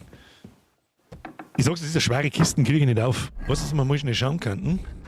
Hilft mit Sicherheit. Fertigkeiten haben wir Handwerk, Hundeflüster, heimlich. Wir haben einen Skillpunkt in Heimlichkeit gekriegt. So oder so. Der ist Gold wert. Vielleicht findet man was zum Schlüsselknacken. Schauen wir mal.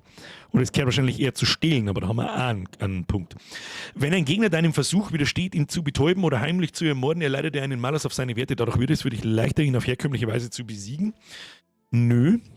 Je dreckiger du bist, desto schwerer fällt es den Leuten, dich zu entdecken. Aber Vorsicht, sie können dich immer noch riechen. Ja, das haben wir gespannt. Was haben wir da? Die Menschen vergessen deine Verbrechen schneller. Außerdem sinkt die Wahrscheinlichkeit, dass Wachen dich durchsuchen wollen. Oh! Nagetier, du verursachst beim Schleichen in Innenräumen 50% weniger Lärm und beim Öffnen von Türen 50% weniger... Du verursachst 35% weniger Lärm, wenn du draußen schleichst. Ja, Bruder, nehmen wir Nagetier. Das nehmen wir. Easy going. Rein damit. Das können wir genau brauchen. Das kann man sowieso immer brauchen. Stehlen. Flinke Finger. In der Phase des Taschendiebstahls, in der du die Zeit für den eigentlichen Diebstahl sammelst, erhältst du die Zeit 10% schneller. Schnelle Flucht. Wenn du es beim Taschendiebstahl nicht rechtzeitig schaffst, zum Türsymbol zurückzukehren, stiehlst du zwar nichts, dein Opfer wird dich aber auch nicht bemerken. Oh, wenn man es verkackt, okay. Sobald du diese Spezialisierung eingesetzt hast, müssen erst 3 Minuten verstreichen, bevor du sie erneut verwenden kannst. Wenn du verhaftet und durchsucht wirst, besteht eine Chance von 33%, dass gestohlene Gegenstände nicht gefunden werden. Okay. Kämpfst du nur mit einer Einhandwaffe, verursachen deine Angriffe 10% mehr Schaden. Der Effekt wirkt auch dann, wenn du in der anderen Hand eine Fackel hältst. Was ist mit dem Schild? Ja, das ist auch nichts so. Wenn du wegen eines Verbrechens gesucht wirst, erhältst du Boni von +3 auf Stärke und Kampf sowie +1 auf Agilität. Der Effekt hält 120. Das ist eigentlich nichts dabei, außer flinke Finger, dass man schneller, also die Zeit zum Klauen baut sich schneller auf und du hast so eine kleine Fail-Protection, wenn du das Stehlen verkackst. Ich glaube, das haben wir im Stream noch nicht recht oft da, Leute beklauen, das habe ich jetzt ein paar Mal gemacht. Da musst wirklich, ich finde es auch super geil gemacht, das Minispiel, gehst von hinten hin und du musst genau, also jede Person in dem Spiel hat vorn und hinten so eine Taschen, sagt man jetzt da zum Beispiel auch an mir, hinten eine große, vorne eine kleine. Und da musst du genau drauf zielen, halten und dann lädt sich es lädt sich jetzt ein Timer auf und je höher der Timer wird, desto roter wird das Symbol und ab einer bestimmten Röte bemerkt dein Gegenüber, dass du den geklaust, also du musst vorher aufhören und dann baust du die Zeit auf. Dann bist du in dem Clown-Minispiel, das schaut ein bisschen aus wie ein Drahttelefon. Ja, wir hier drin sind alle alt genug. Wir wissen, wie ein Drehtelefon aussieht. Also ich weiß, ich habe damit nur telefoniert. Is what it is. Und dann kannst du die Sachen, und desto mehr Zeit hast du halt die Sachen da zum Durchsuchen und dann wieder in Ausgang zum kommen, bevor er dich bemerkt. Da hätte ich fast sagen, nehmen wir das kann halt sauber den Arsch retten da. Einmal alle 3 Minuten kannst du das verkacken. Rein damit. Schaut überhaupt nicht. So!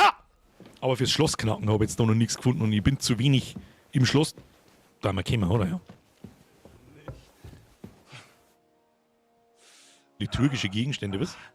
Ist das der... ist das der Thomas? Oh shit, was mit dir? Oh. Vorsicht, da rechts, Janek. Oh, das klingt nach Thomas, hä? Das ist eigentlich scheiße drin, ne? Adela... Heimlich töten? Nein, natürlich nicht! Vorsicht, da rechts. Ich muss Okay. Bitte verzeih die Störung, Fräulein. Wenn du beten willst, dann woanders. Die Kapelle ist geschlossen. Es sei denn, du bist Priester, aber davon gehe ich nicht aus. Nein, bin ich nicht. Komm, ich kann meinen Fuß nicht verbinden. Ich heiße Heinrich. Ich bin Adela, Thomas' Schwester. Was möchtest du, Heinrich? Ich muss deinen Bruder sprechen. Vergiss es. Mein Bruder leidet seit 3 Tagen an Fieber. Und der Knochenarzt ist mit Herrn Otto unterwegs. Weißt du, was ich für ein Problem habe? Altersblasenschwäche, gute Frau. Wird Thomas nie wieder mit jemandem sprechen. Es geht um Leben und Tod. Was ist Thomas widerfahren? Ich meine, wenn er nicht bald zurückgeht, wird Thomas nie wieder mit jemandem sprechen. Okay, es geht um Leben und Tod. Himmel. Oh Gott, ich muss Aber es geht hier um Leben und Tod. Thomas ist der Einzige, der bezeugen kann, was passiert ist. Ja, es geht um Leben und Tod für meinen Bruder. Er muss sich schonen. Im Übrigen fantasiert er und kann keinen klaren Gedanken fassen. Mann! Bürgerin! Schüssel! Oh Gott! Was soll ich jetzt tun? Ich drücke jetzt auf den Dialog. Dann renne ich ganz schnell zum Bieseln. Ich sage in die Hosen. Wo kommt das jetzt her? Kruzifix, Alter, wir werden wirklich alt. Mein Bord ist fast so grau wie mein Haum. Und ich halte keine Stunde mehr ohne so aus! Was ist denn das? Was ist Thomas widerfahren? Das jetzt ja hier und dann möchte ich einen Protokollbericht im Chat lesen. 3, 2, 1, Gas! Was ist eigentlich mit ihm passiert? Sie wurden am See von Banditen angegriffen. Als seine Stute Tell ihn heimbrachte, war er völlig hinüber. Kein Wunder. Schließlich hatte man übel auf ihn eingestochen. Wäre der Knochensäger zugegen, würde er sich um ihn kümmern. Einige Wunden sind schon verheilt, doch jetzt hat er Fieber. Er ist seit 3 Tagen bettlägerig. Das tut mir leid. Kann ich irgendwie helfen? Allein der Priester kann jetzt noch helfen. Ich will nicht den Teufel an die Wand malen, aber selbst Pater Nikodemus bleibt nur noch das Gebet. Genau wie mir. Wo ist der Medikus? Er begleitet Herrn von Bergo. Als Thomas anfing zu fiebern, hinterließ er ihm einen Trank. Es hieß, er würde nicht lange fort sein, doch anscheinend stecken sie irgendwo fest. Ich weiß auch nicht. Jedenfalls ist der Trank leer und es ist kein weiterer Arzt auf der Burg zugegen. Oh. Oh. Vor allem, das war jetzt kein so ein kleiner Mini-Bisi-Strahl, sondern ich hab richtig krass pissen müssen. Und jetzt? So. Jedenfalls ist der Trank leer und es ist kein weiterer Arzt auf der Burg zugegen. Ich bin Arzt. Lass mich Arzt, ich bin durch. Ich bin zwar kein Arzt, biete aber meine Hilfe an. Was tun wir jetzt da? Viel Blabla um nix, Alter. Weißt du, wie du so eintrichterst? Ja, stimmt. Thomas hat Scheißen. Da kann einem nicht mal der Medikus helfen. 3 Tage schon Krankenstagen. Händewaschen, Bürger, brauche nicht über den sauren Zipfel. Muss der Bürger einmal pieseln, ließ er es in die Rüstung rieseln, hätte er das Visier nicht offen, ist der arme Kerl ersoffen. Alter, dein Maul. Ja, natürlich bin ich der Bergdoktor. Natürlich bin ich Arzt. Ich kenne mich ein wenig mit Medizin aus. Das stimmt aber. Wirklich? So siehst du gar nicht aus. Du müsstest mir nur die Zutaten nennen. Würde ich sie kennen, hätte ich ihn ja wohl selbst gebraucht. Nicht mal der Knochensäger kennt sie. Er arbeitet einfach nur nach seinen Büchern. Er benutzt ein medizinisches Manuskript, ganz gleich ob bei Menschen oder Vieh. Und wo ist dieses Buch? Kein Schimmer. Vermutlich in seinen Gemächern in der Vettel. Dann suche ich mal dort. Aber niemand bekommt Zutritt. Ich finde schon einen Weg. Aus welchem Grund hilfst du uns?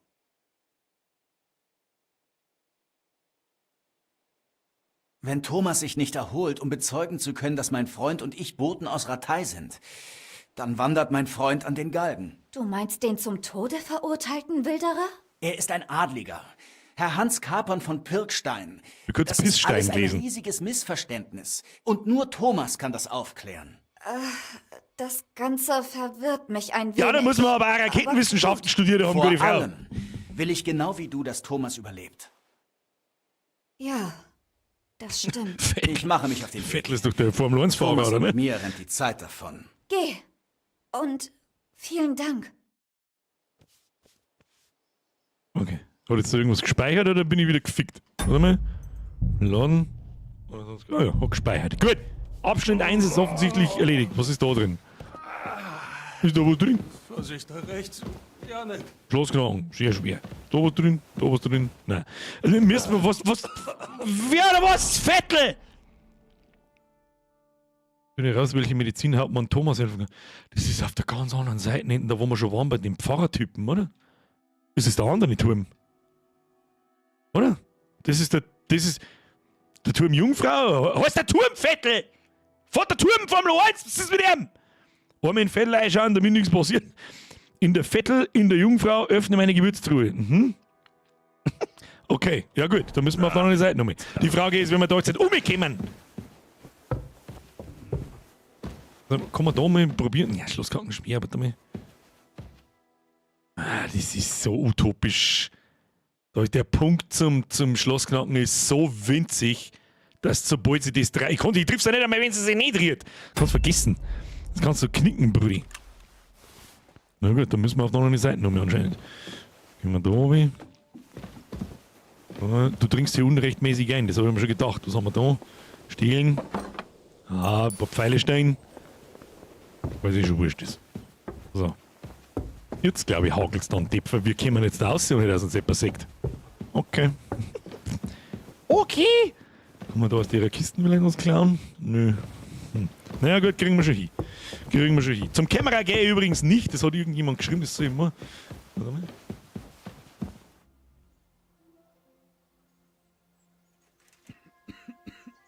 Kann man ein Haus knocken, das ist es nicht, aber da bin ich ein Problem mit dem vielleicht. Also kann ich jetzt da keinen Stein werfen? Ach, ich muss mich in die Hocke gehen. Die alte da? Ja. Die 6. Glocke. Die Hälfte der Zeit ist um. Mit der man jetzt da. Warte mal. Und ist da durchwerfen?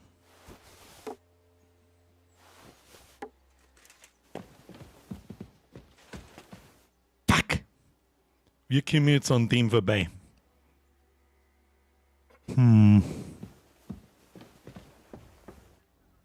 Storfahrt Nasenwerfer, tue ich schon die ganze Zeit, er reagiert nicht drauf. Ich wirf ihm meinen Stor auf den Kopf. Ups. Sag mal, wo wirft der meine Stor hin? Scheint mich nicht zu interessieren.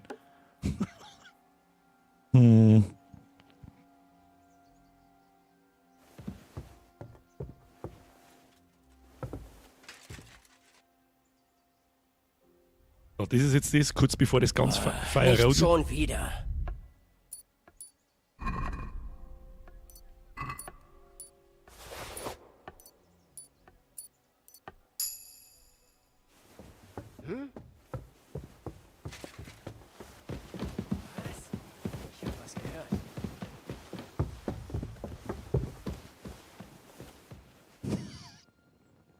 Bin ich etwa?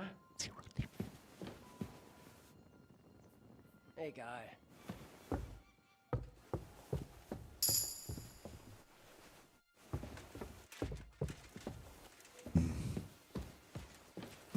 Also, wie behindert ist denn das, sag? Was soll ich jetzt mit dem tun? Ich kann es probieren, dass ich ihn ausnocke. Das ist das Einzige, was ich da jetzt tun kann. Der reagiert nicht auf den Stor.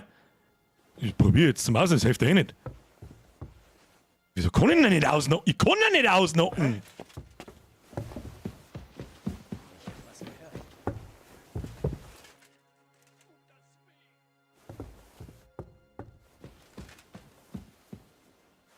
Da war wohl doch nichts.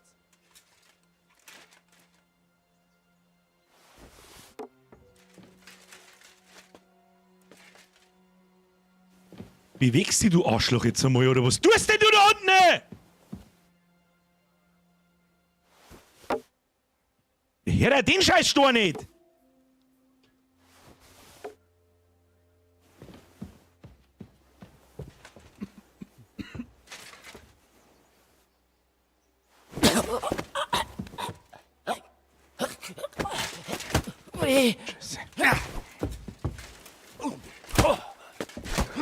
Ja, hallo, ich seh nix. Ich seh nichts! Weg los! Das war's, du Gauner!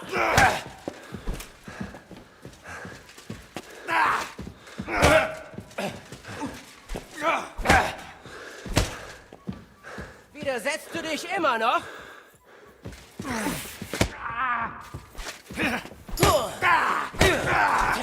Ich meine, jetzt alle seine Freunde, oder? Was her, da? Mit Wachen kämpft man nicht, du Narr. Man ergibt sich ihnen. Hey, nie im Leben! Ja, das wird's dann wohl gewesen sein. Ich meinte heute keinen. Verdammt! Verdammt nochmal. Hoch mit dir! Wolltest du mich bewusstlos schlagen und ausrauben? Moment. Flehe lieber um Gnade, sonst sorge ich dafür, dass der Scharfrichter nicht zu zögerlich mit der Rute ist.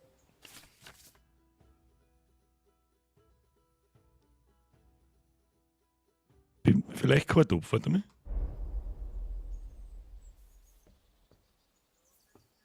Was du wer ich bin?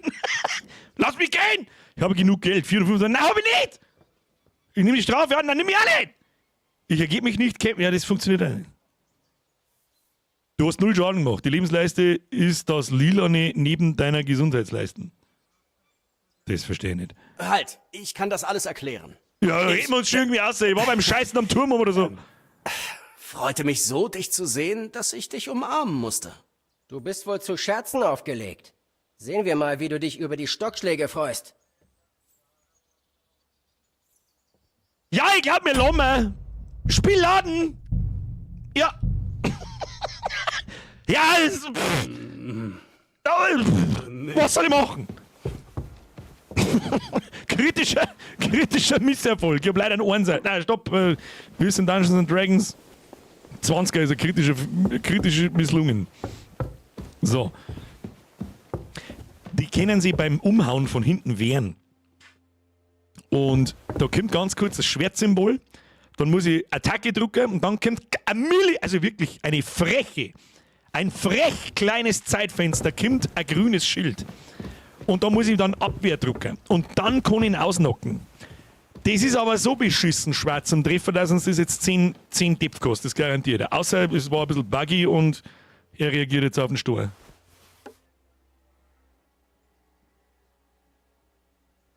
Von der Treppe aus musst du schmeißen. Probier's.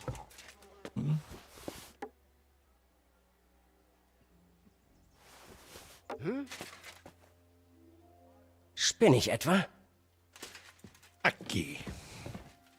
Habe ich das nur geträumt? Okay. Ja, schon ein wenig ein Krampfwitz. Aber, Alter, wie sollst du denn da, also, wenn das natürlich buggy ist, man, was sollst du denn machen? Was zum Fick sollst du machen? Lock noch nicht auf und spring hinter ihm ab. Das war mein ursprünglicher Plan gewesen, aber er reagiert auf keine Steine von oben. So, jetzt schleichen wir rechts eine in die Küche, da darf man ja dann wieder sein, dann ist alles wieder gut. Kann ich da vielleicht irgendwas rausklauen? Shit, nur Glocken. Die 6. Glocke. Okay, Die Hälfte der Zeit ist um. So, da dürfen wir wieder sein, passt. Oder? Da fällt ja nichts. Okay, passt. Okay, passt! Okay, bye! So, wir kommen jetzt in das andere Scheißloch. Was brauchen wir überhaupt um eins nach dem anderen?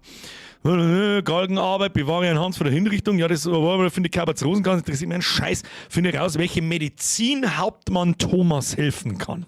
Okay. Okay. Da aussehen und dann wahrscheinlich da zum Pfarrer auf.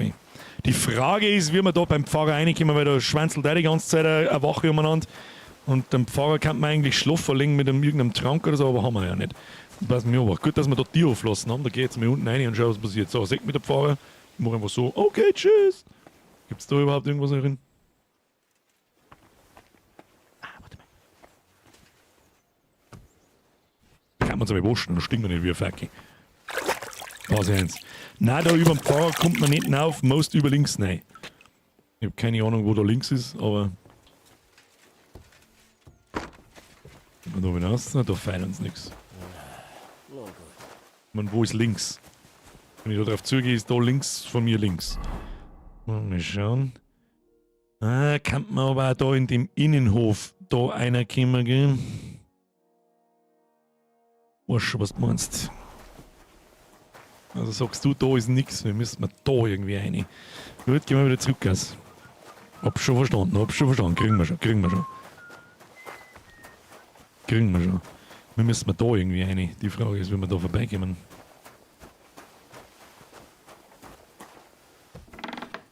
Hallo! Wollen wir einfach.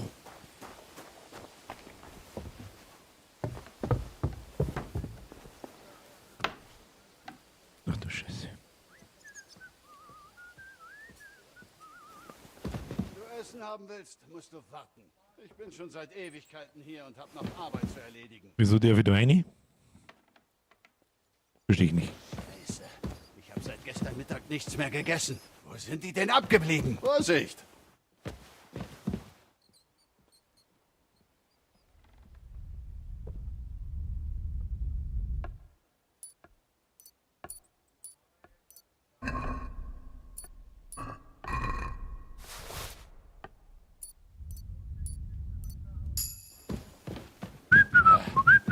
Wo willst du hin? Du hast hier nichts zu suchen. Was hab ich? Keinen Schritt weiter als bis zur Küche. Okay. Meine Schuld. Ja, mit dem. Was der mit dem?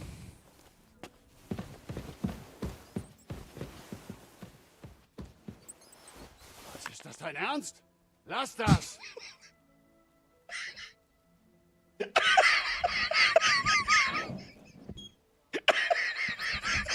Wo sind die verdammten Köche? Warte mal.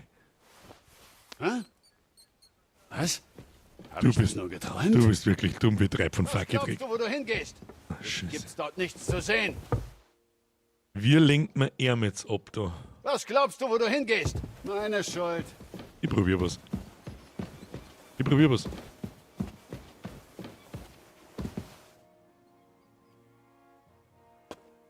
Scheiße. Ich habe seit gestern Mittag nichts mehr gegessen. Wo sind die denn abgeblieben? Hm. Du hast da oben nichts verloren. Ich laufe jetzt einfach. Mir ist geraten worden, ich soll laufen. Ich laufe einfach. Gehen wir da rauf. Rauf. Oh.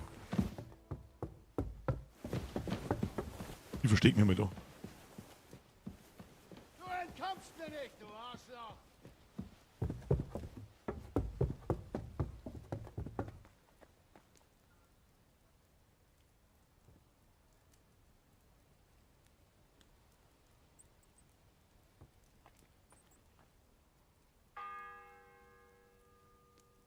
Die 7. Glocke. It ain't stupid if it works.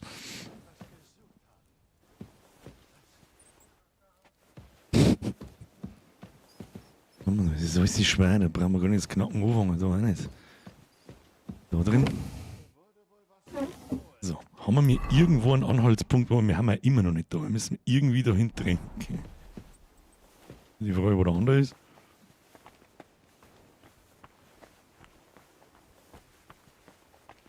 Dann gehen wir noch weiter auf. Kriegen wir schon.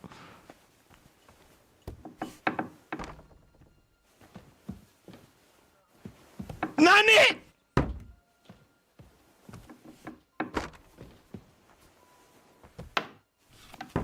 Entschuldigung, mein Fehler. Tschüss.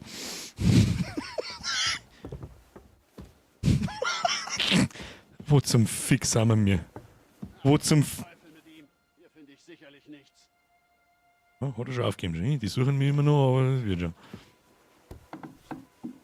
Ich habe keine Ahnung, wo wir hin müssen. Ist das Gruppe? Ah, ja. Ja. Speichern? Speichern? Wenn Speichern jetzt eine gute Idee ist, dann speichern wir jetzt mal. Ja, es ist mir gesagt worden, wir müssen speichern. Okay, speichern wir. Ihr habt's nichts gesehen. Ich mach mir einfach ganz kraus ins Pult rein. Oh, Sie haben nichts gesehen, Sie haben nichts gesehen. Ja, stimmt, ich hab recht, wir haben wirklich nichts gesehen. So. Schorsch, deine Tipps waren bis jetzt alle für den Arsch. Gib einfach Ruhe. How about that? Schorsch. Nein, du das nicht, nein, mein Gott, red mit dem. Ich bin da, wo ich hin will. Ruhe jetzt. So, aus, Schluss. So, haben wir schon da, wie ein Schatten. Schau ich meine. Was ist da denn los? Da ist los. Kisten. Da haben wir irgendwann Ermittler nicht kann man mal. Das ist auch schwer, brauchen wir auch nicht. Irgendwas, was brauchen wir? Welche Medizin? Ich weiß nicht, ein Medizinbuch. Das heißt, wir suchen mal ein Tagebuch, oder was sucht man? Oh shit. Du? Was zum Henker hast du hier verloren? Katharina! Oh, ich suche Arznei! Ich suche Arznei. Für Hauptmann Thomas. Nun, der Medikus ist nicht hier. Da hast du wohl Pech. Genauso wie der Hauptmann.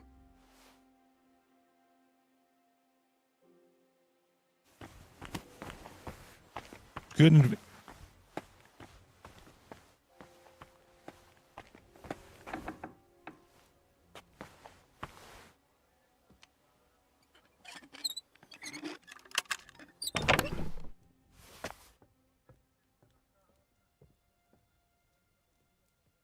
Und nehmen wir jetzt einfach mal alles mit. Du hast folgende Spezialisierung verwendet. Blumenkind! Ich bin wieder Blumenkind. Easy. Und jetzt? Die Schwere brauche ich gar nicht probieren. Oh, Mr. Birdman.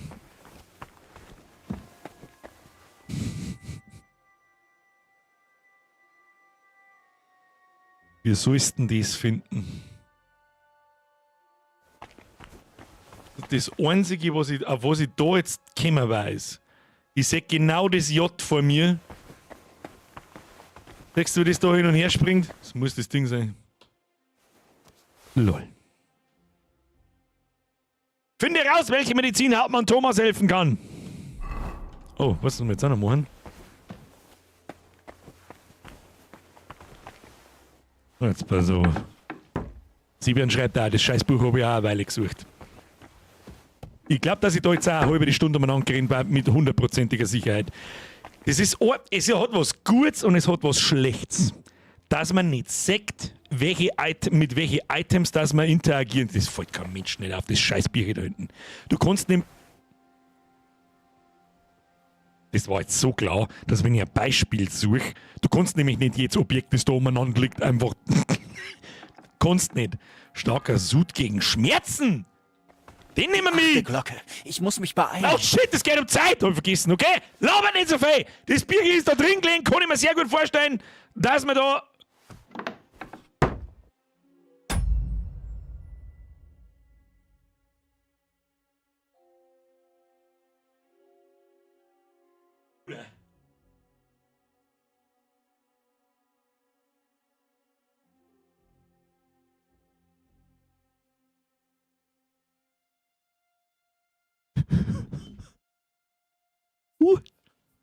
Hoffentlich geht der doch nicht einer. Schnell Buch lesen. Ah! Okay. Brother! Ah! Stell dir vor, wie der Helmmann da draußen. 4. März. Übertragung der Gebeine des heiligen Wenzel.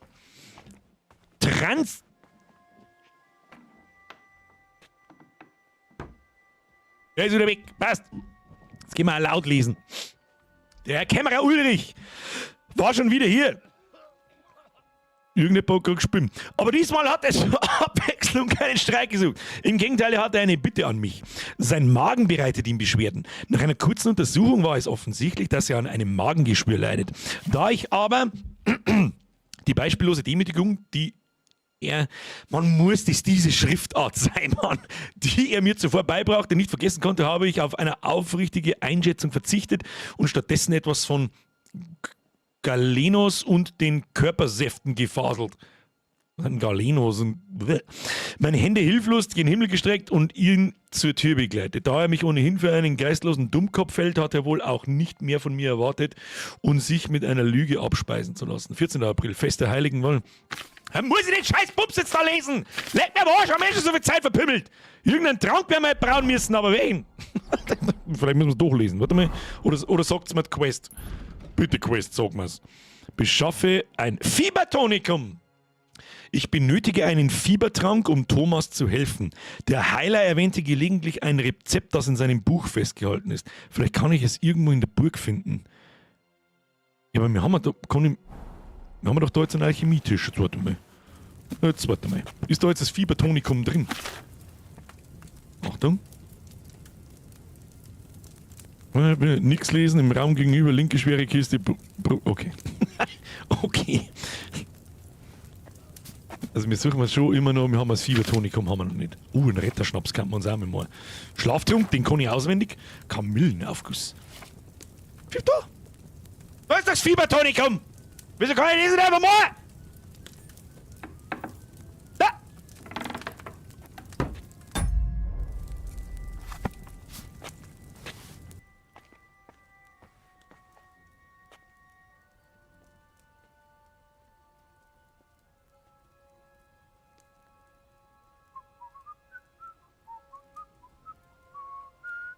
Alchemie wird schon kein Geräusch nicht machen, wenn nicht, dann schleichen wir uns noch mehr auf.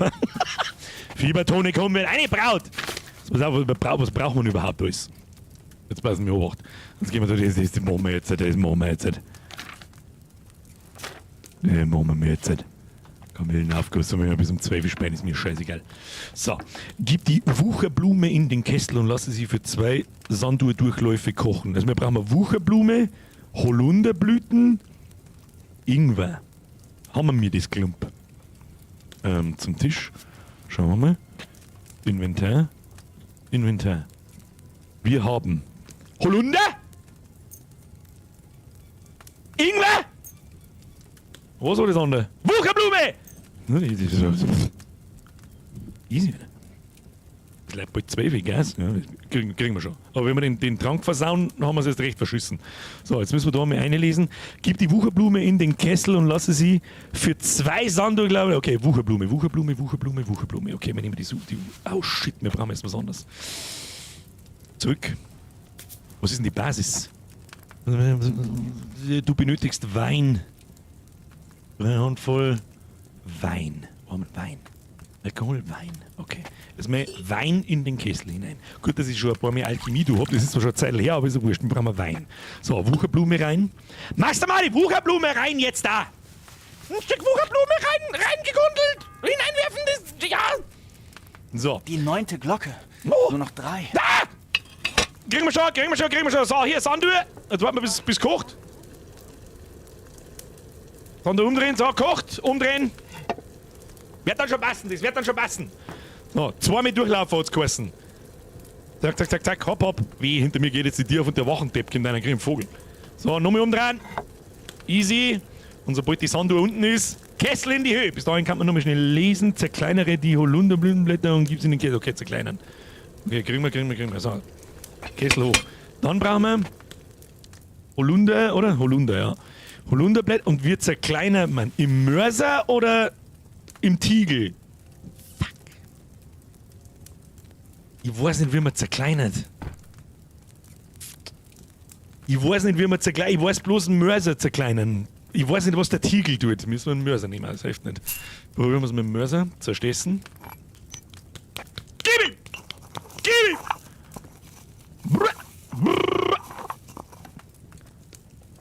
Im Destillator zerkleinert man nichts. Ich bin behindert, aber nicht komplett behindert. So, einschütten und was haben wir dann? Gib den Ingwer hinzu. Gib es in den Kessel, gib den Ingwer hinzu, so guter Letzt. Destillieren, das habe ich auch noch nie gemacht, keine Ahnung. Also dann gehen wir jetzt die zerkleinerten Dinger da rein. Easy going. Und dann gehört der Ingwer noch rein. Und dann gehört es destilliert. Ich weiß nicht, wie der Destillator funktioniert. Ich habe den noch nie benutzt. Rein damit. Und dann klicke ich einfach jetzt da und drücke auf E, oder wie? Wie tut man das? Wie Stückzahl passt nicht. Was?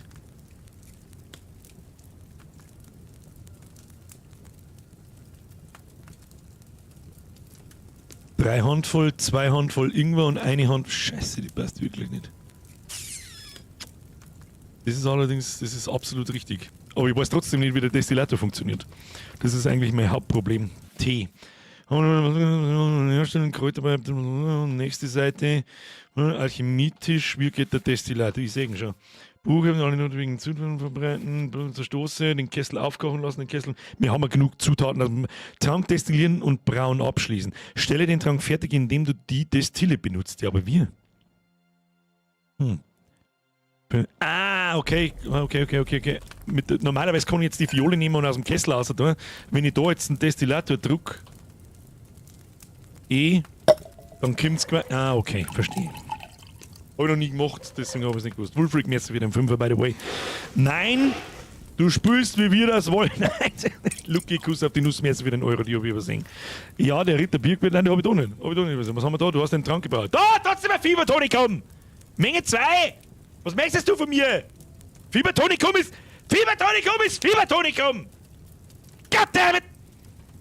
Oder sollen wir es nochmal in gut machen? Ich weiß es auch nicht. Sollen wir es nochmal in gut machen oder gelangt das? Was meint ihr? Machen wir eine Umfrage. Ja, hat funktioniert. Ich bin mir vielleicht nicht so 100% sicher, sage ich dir jetzt, wie es ist, dass diese Mengenangabe, da tatsächlich steht da Mengenangabe, gell? 3 mit 2 mit 1 Gelangt. Das gelangt allerweil. Mach's lieber in gut. Wirken muss. Lauf, weil Zeit. Ich glaube, das ist glaube ich, wichtig. Ja. Verpisst wir uns! So, wir kommen jetzt da raus, ohne dass...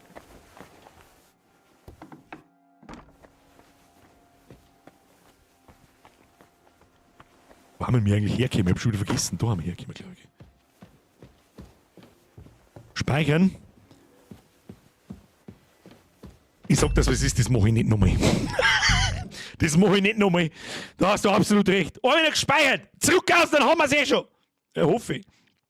Jetzt renn einfach durch. Ich mach das schon, wie es gehört. Tu dich nicht runter. Nur die Ruhe. Nur die Ruhe. Kriegen wir schon. Tun Sie sich mal nicht. Es ist wie spät! Was ist denn mit dem Speisog? Was ist mit dem Spei? Interessant, dass die Stückzahl wurscht ist. Ich habe das Gefühl, ich hab sehr viele Schlaftränke gebraut. Offstream. Und wenn du das perfekt machst, dann wird es meistens, oder wenn du es schlecht machst, dann wird es trotzdem derselbe Trank, aber in geschwächter Form. Und wenn er richtig ist, dann kriegst, oder wenn er perfekt gemacht ist, dann kriegst du einen starken und oft einmal 2 oder 3 dazu. Hat doch gespeiert, hat es von selber gespeiert, ich hab nicht aufgepasst. Das ist aber der Teil, den kriege ich aber nicht so ganz mit. Jetzt müssen wir uns erstmal von dem Typen wieder vorbeischleichen oder kommen wir da herum irgendwo außer, ohne dass uns jemand sagt. Vielleicht gehen wir auch noch ein bisschen. Was jetzt? Du bist nicht befugt, hier zu sein. Oh no. No.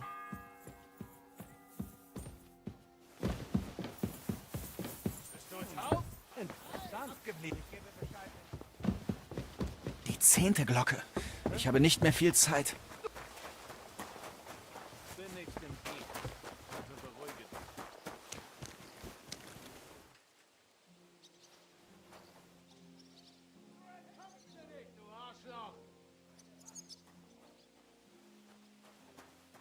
Okay! Jetzt wohl nicht auf, was? Ich gebe auf. Genug. Hattest Lust auf einen kleinen Diebstahl, was? Da schnüffelst du einfach auf fremden Grundstücken herum. Fürs Erste reicht ein Bußgeld. Aber wenn wir merken, dass etwas fehlt, wirst du des Diebstahls angeklagt. Mundsymbol nehmen. Nehmen wir mal das Mundsymbol. Wir können uns doch einigen.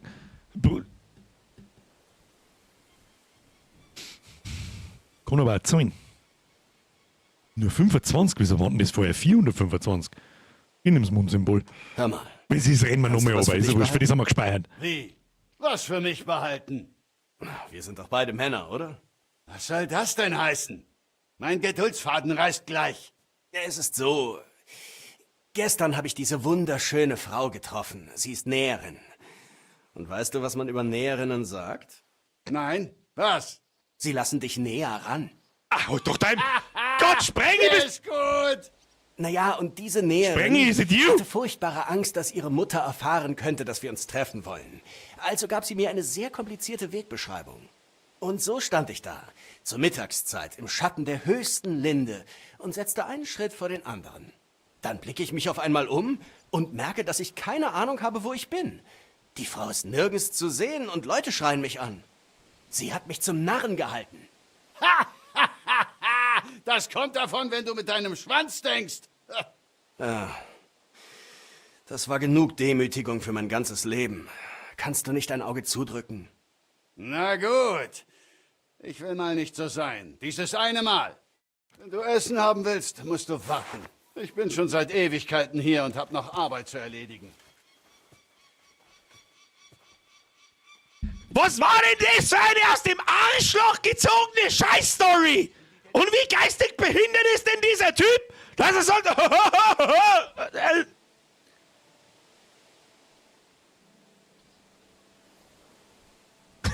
Sprengi! Sprengi! Das ist dein Urgroßvater! Okay, komm, hör mir auf! Hör auf! So, was müssen wir jetzt? Jetzt müssen wir wieder zur anderen oder? Ach, gelegt mir am Arsch! Okay, kriegen wir hin. Ah, wir sind schon bei 10 Glocken. Okay, müssen wir Vollsprint! Ah, Mizi! Geil, Katharina! Scheiße, wie bin ich da gleich wieder reingekommen? Durch dich. Ich bin ein totaler Depp. Nein, jetzt blüht der! Wieso blüht denn jetzt? Weil ich von der Treppe runtergefallen bin, oder was? Glaubst du, der Vogel aus Dorfverband benutzen Wein? Gute Speisen und Getränke. Nein, er blüht jetzt immer noch. Aber nicht genug hübsche Frauen für meinen Geschmack. Blüht jetzt, weil ich von der Treppe runtergefallen bin, oder was?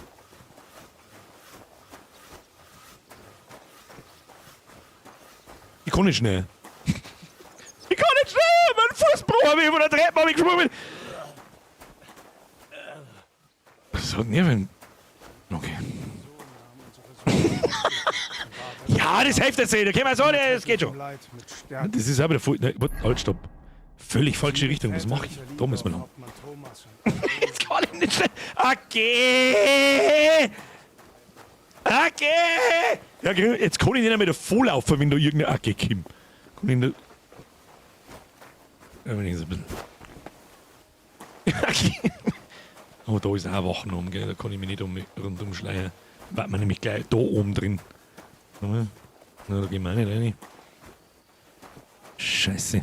Wir kommen jetzt oben nicht richtig vorbei, weil wir die Ablenkung nicht mehr haben, oder? Ja, das sehen wir jetzt gleich. Ist wahrscheinlich eh gescheiter noch mit zum Lohn, weil ganz ehrlich, wie sollen sie. Muss den Kamin im großen Saal anzünden. Ja, schiebt er den scheiß Kamin in den Arsch rein. Heinrich ist empfindlich, ja, wir haben aber auch schon kaputt halbert. Ich laufe jetzt da einfach durch und wird schon passen. On my way. Ich probier's. Ich gebe alles. Ich gebe alles! Nosen kratzen, vielleicht haben wir das Blüten von selber auf, was weiß ich. Ist da was drin? Nein. Geh mal. Ach, da ist der andere Depp wieder.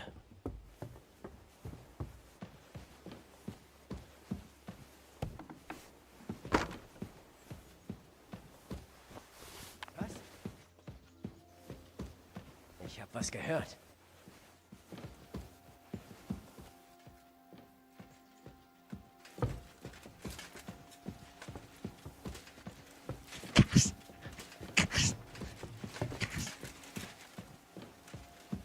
Gas! Oh, Heimlichkeiten mittlerweile 2 vor. Sauber ausgekühlt. Lauf! Schnell!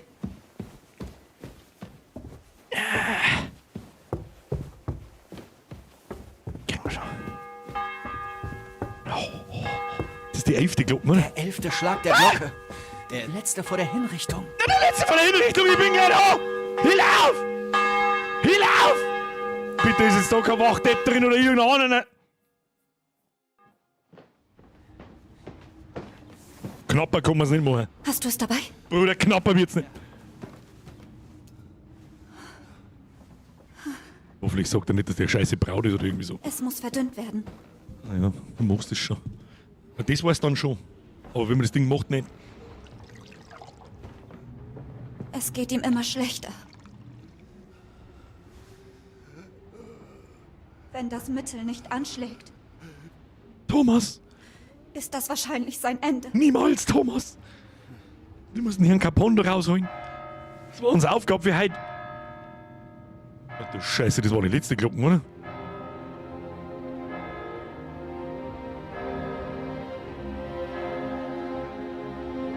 Wenn jetzt der Trank falsch braut ist und der stirbt. Oh, Musik.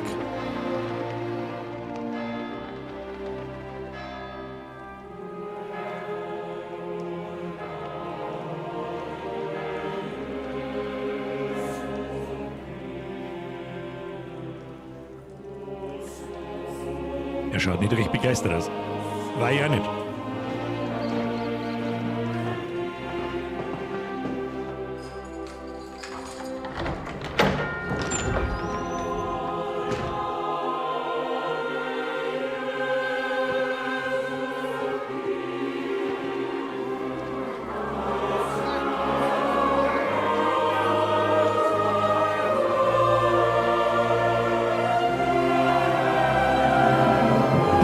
Schluss war jetzt langsam oder?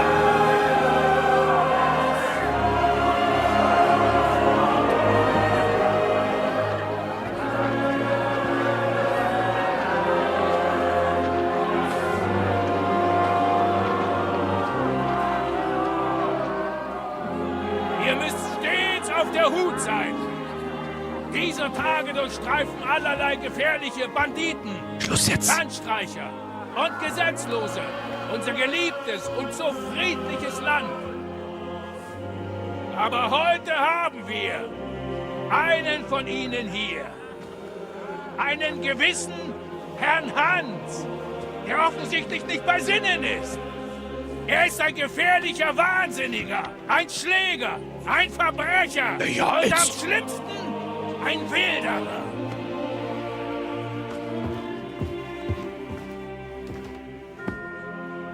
Ach du Scheiße.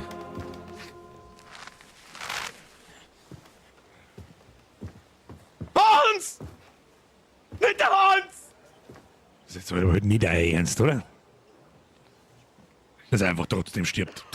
Und deswegen wird er aufgrund der Schäden, die er unserem Herrn Otto von Bergo verursacht hat, rechtskräftig zum Tode verurteilt durch den Streit. Halt! Ihr dürft diesen Mann nicht hängen. Er gehört dem Adel an. Hauptmann Thomas wird bezeugen, dass wir Boten im Auftrag Rateis sind. Was ist das für ein Unsinn, um Himmels Willen? Es stimmt! Ich bin Herr Hans Carpon von Pirkstein. Verdammt, worauf wartet ihr noch? Aber Herr, der Hauptmann... Hauptmann Thomas ist offensichtlich im Fieberwahn nicht Herr seiner Sinne. Du Arschloch, käme erst vor einer Stunde am Bauch weghauen! Das könnt ihr nicht tun! Ich bin ein Adliger, hört ihr? Ich bin ein Adliger! Ich muss komplett Lass mich los, verdammt! Das könnt ihr nicht tun!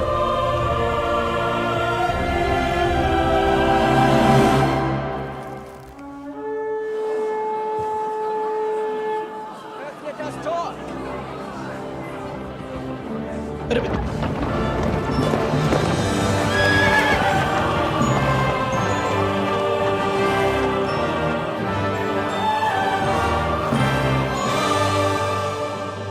Mein Herr! Ist das Was zum Henker ist hier los? Wir, Gut, die stimmt. also nur eine Exekution. Das dürft ihr nicht! Er ist von Adel! Das entscheide immer noch ich. Nehmt ihn runter! Das ist der Burghoff-Sepp, oder? Das ist der Chef halt. Himmels Willen! Helft mir endlich von meinem Pferd! Du alter Penner! Herr Nikos gleich. Es gibt keinen schlechteren Zeitpunkt, als mitten in so einer Cutscene mit einer Donation herzukommen! Fix! Jetzt werden alle exekutiert, außer der Hans. Ruhe jetzt!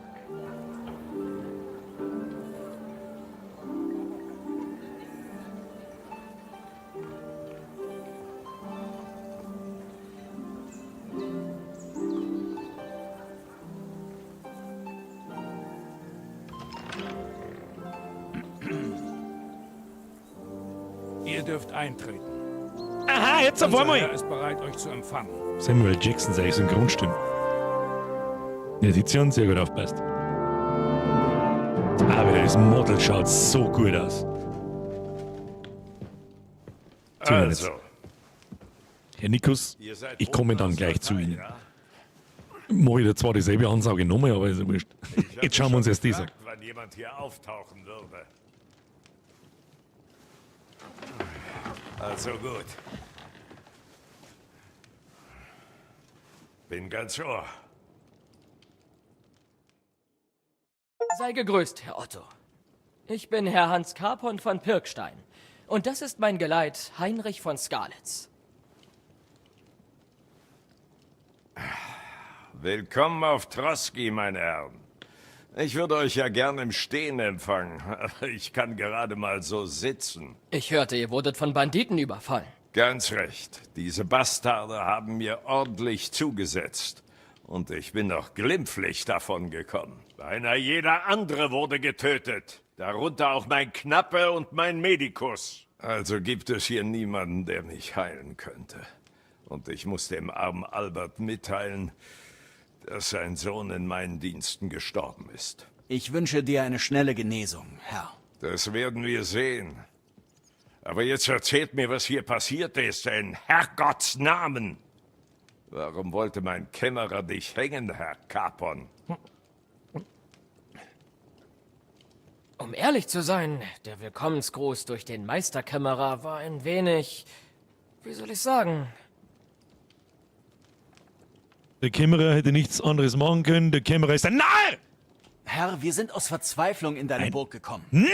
Dein Kämmerer hat veranlasst, dass die Wachen meinen Herrn mit Ausscheidungen übergießen und ihn schlagen, ohne uns anzuhören. Du warst zu dem Zeitpunkt noch in der Burg. Und hätte er uns zu dir gelassen, wärst du vielleicht nicht gegangen und überfallen worden. Jetzt gibt's Stress, Mr. Kämmerer. Tschüss! Und als wäre das noch nicht genug, hat er sich strikt geweigert, Herrn Hans zu glauben, wer er ist, obwohl sowohl ich als auch Hauptmann Thomas es ihm versichert haben. Du hast Mut, Junge. Das muss ich schon sagen.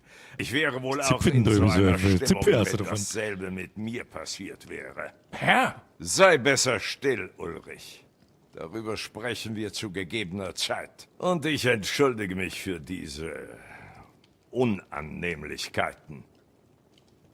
Immerhin ist noch mal alles gut ausgegangen. Egal. Lassen wir das Missverständnis hinter uns. Und kommen zur Sache. Meines Wissens hat der Herr von Rattay bisher keine Bereitschaft zur Verhandlung gezeigt. Weder mit mir noch mit der Herrenvereinigung. Ich weiß. Unsere Häuser standen bisher eher auf unterschiedlichen Seiten. Das will ich meinen.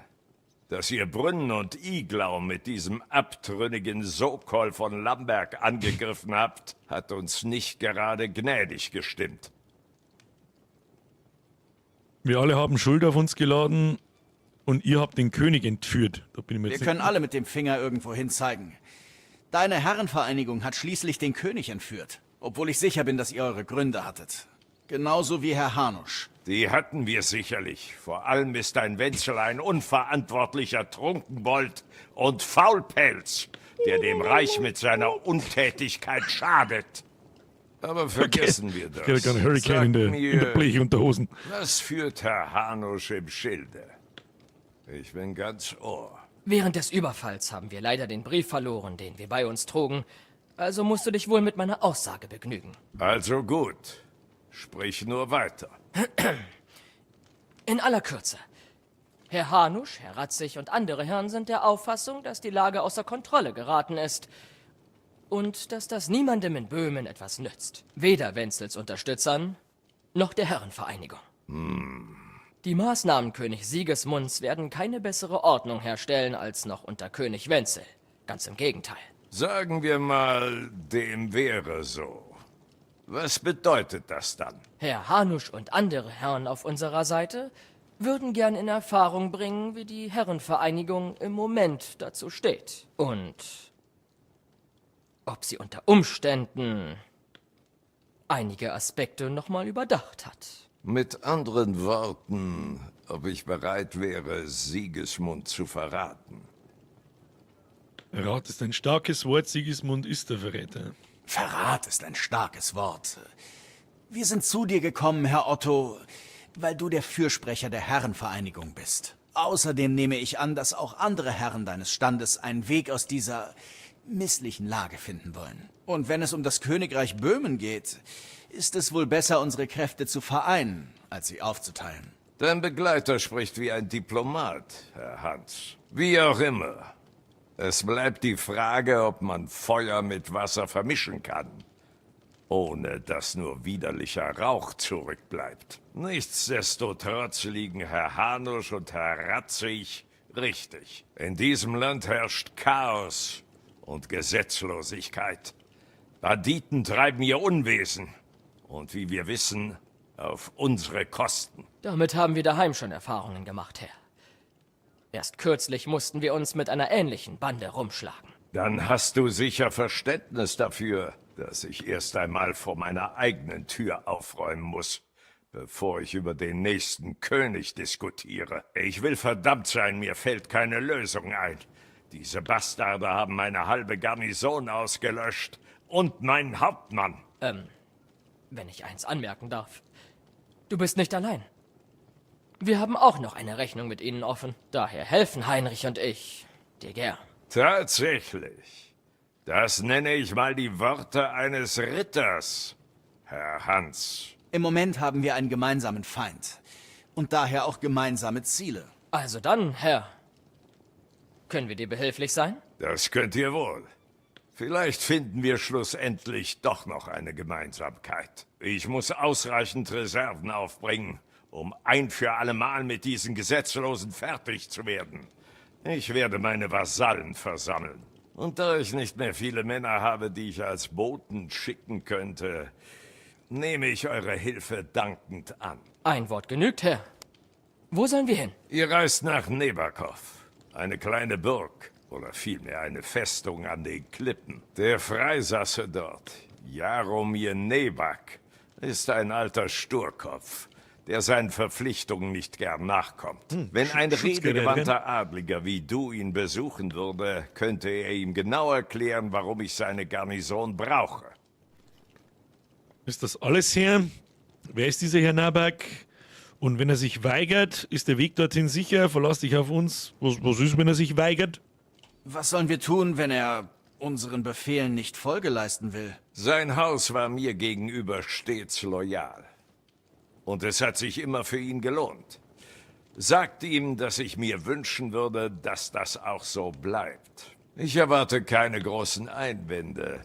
Aber es wäre weise, wenn man Herrn Jaromir jemanden von einem gewissen Stand schicken würde. Es wird einige Zeit brauchen, um ihn zu überreden, aber dann lenkt er sicher ein. Das macht er immer. Das schaffe ich schon, Herr. Weniger erwarte ich auch nicht. Es ist so geil, wie viel Zeit und Liebe man sich für diese Dialoge genommen hat.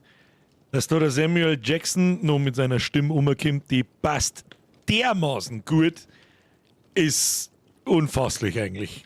Ist das alles, Herr? Das ist keine einfache Aufgabe. So wie ich Jaromir kenne, würde er einen gewöhnlichen Boten mit einem beherzten Tritt rauswerfen. Der Umgang mit dem niederen Adel kann knifflig sein. Sie haben oft nur Augen für ihren zerbrechlichen Stand. Verlass dich auf uns! So 100%ig, wie ihr wisst, ich tue mich schwer mit Namen, wer ist wer, singen wir gerade zum ersten, ist er der Otto von Berghoff. Der Alte, der Samuel Jackson. Ist der Otto von, oder heißt Otto von Berghoff, ist das richtig? Das ist die rote, nennen wir es jetzt einfach mal die roten Rittertypen, die wir mir am Anfang da drauf haben, das ist mir schon klar. Von wem kennen wir? Wer ist denn unser... Wir kommen vom Sigismund.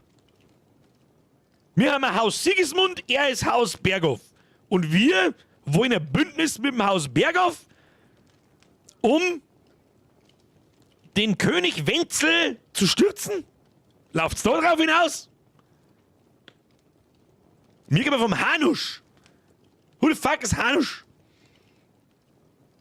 Wir sind die Gelb. Ja, wir sind gelb und die sind rot. So kann es man natürlich leichter merken, ist mir schon klar. Aber wir sind pro Wenzel. Samuel von Berghoff. Nein, nicht vom Sigismund. Dann muss ich mir das wirklich offstream einmal in Ruhe durchlesen, wer da genau... Er ist pro Sigismund und wir versuchen davon zu überzeugen, dass der Sigismund ein böser Mann ist. Ich hätte nur einen Bill Cosby. Ja, gut.